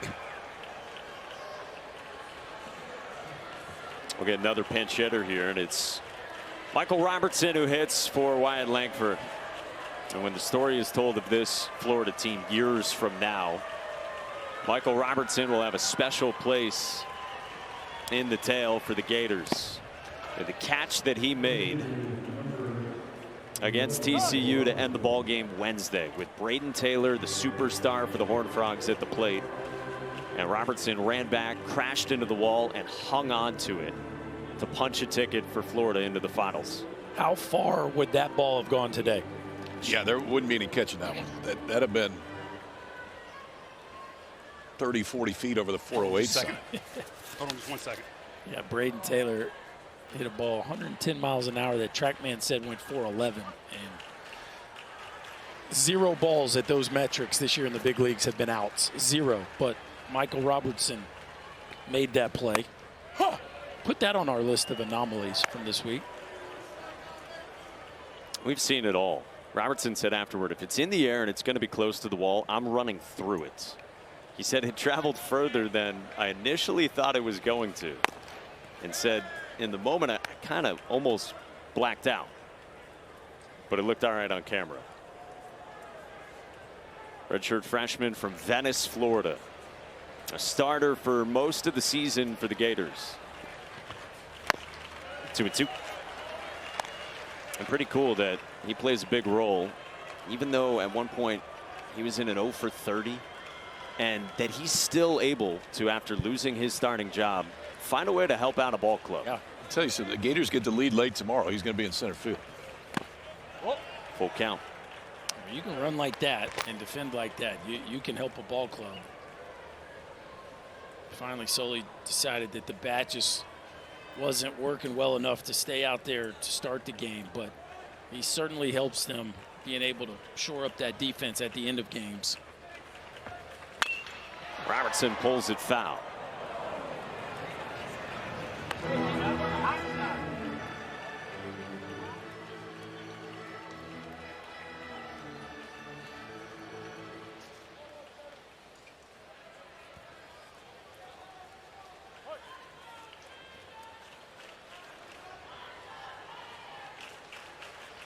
Three-2, bounced in, and it kicks away on ball 4.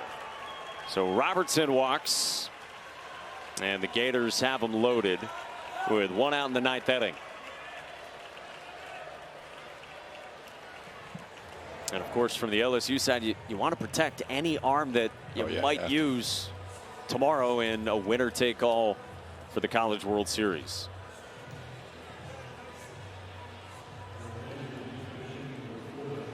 Get another pinch hitter here, and it's Derek Fabian. Came off the bench last night as well in game 1. Brother Judd, of course, former star for Florida, ended up being a 2nd-round pick of the Orioles. Strike 1 to Derek Fabian. Fabian started a ton of games last year for him too. Hasn't quite as much this year. Sophomore from Ocala lines this one to left center field, and it's a base hit. And Florida's got 24 runs in this game, the most ever in a College World Series game.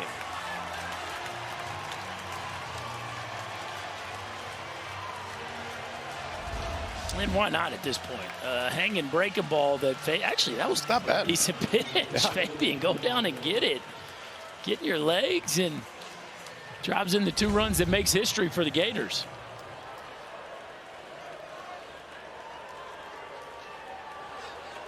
The 23 hits are tied for the most in a game here as well at the College World Series.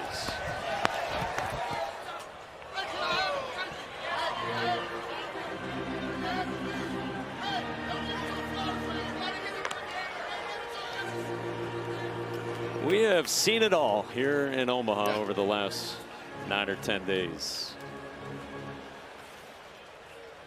What else might we have in store tomorrow? We've seen a lot. Yeah. I don't think we've seen it all. I feel like there's new frontiers.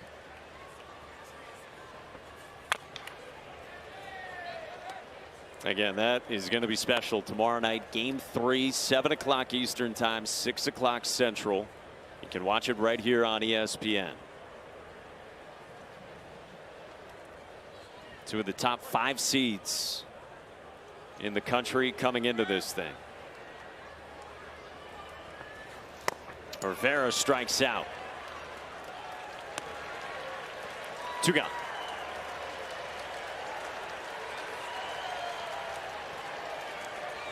Whose pitching situation would you guys rather be in tomorrow?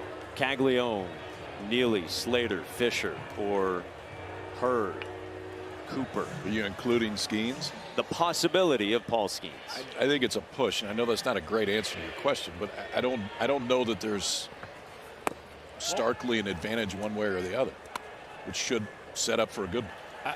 I think if Skeens has 2-3 innings in him, then I would lean advantage LSU.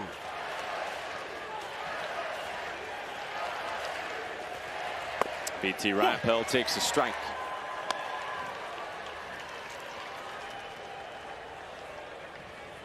Florida will have the momentum headed into game 3.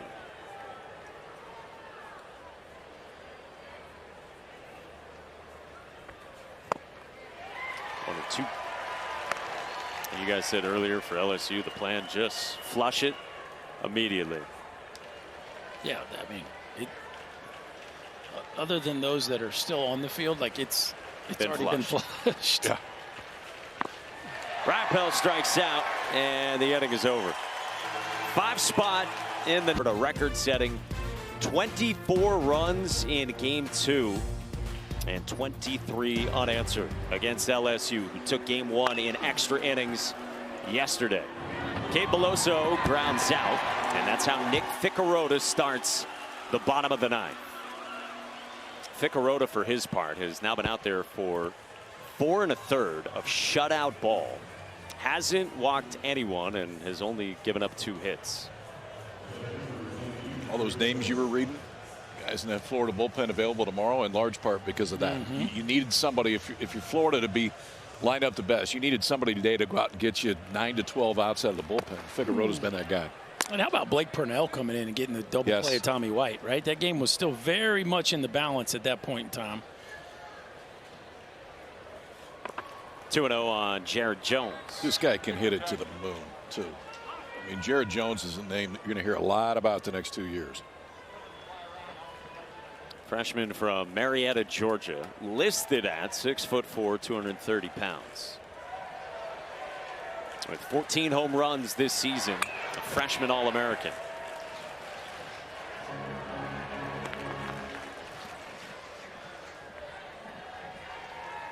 Facing Ficcarota, he's at 68 pitches, and he has been massive. Cut and a miss, 2-2. Ficcarota arrived as a walk-on at Florida. Eventually, he's going to be going to physical therapy school. Bright 4th-year player and arm for the Gators. On the ground towards second, and Dale Thomas throws out Jones.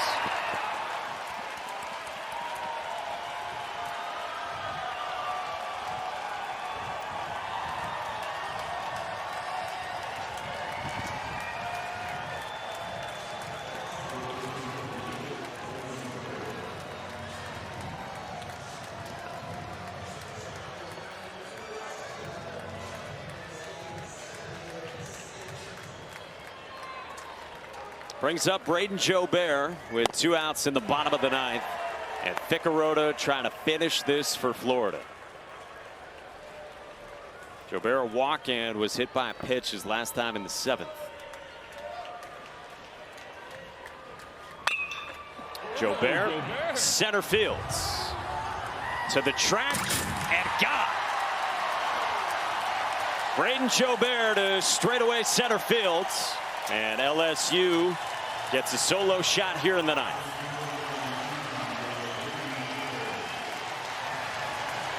And the Tiger fans that are left are still excited. That one, we are just not used to seeing the ball just ease out to dead center field, KP. Now we got something positive on that Tiger side to end with. Jobert stays on one. Yeah, that just kept going. That looked like a routine fly ball was going to end it. Traveled about 2 feet beyond that outfield fence. Now Ben DePolt. Hey, corner. LSU took a 1-0 lead in the first. Florida tied it up in the second on a Ty Evans home run. LSU got 2 in the bottom of the second, and then it was all Florida until that swing in a massive way. Chopper right side at Fabian, and it's foul.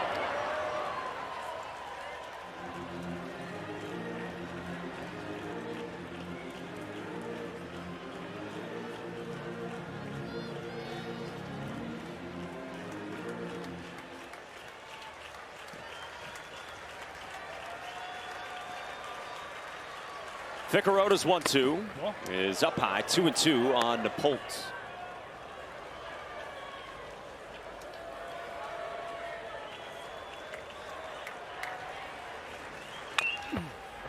Chopper foul.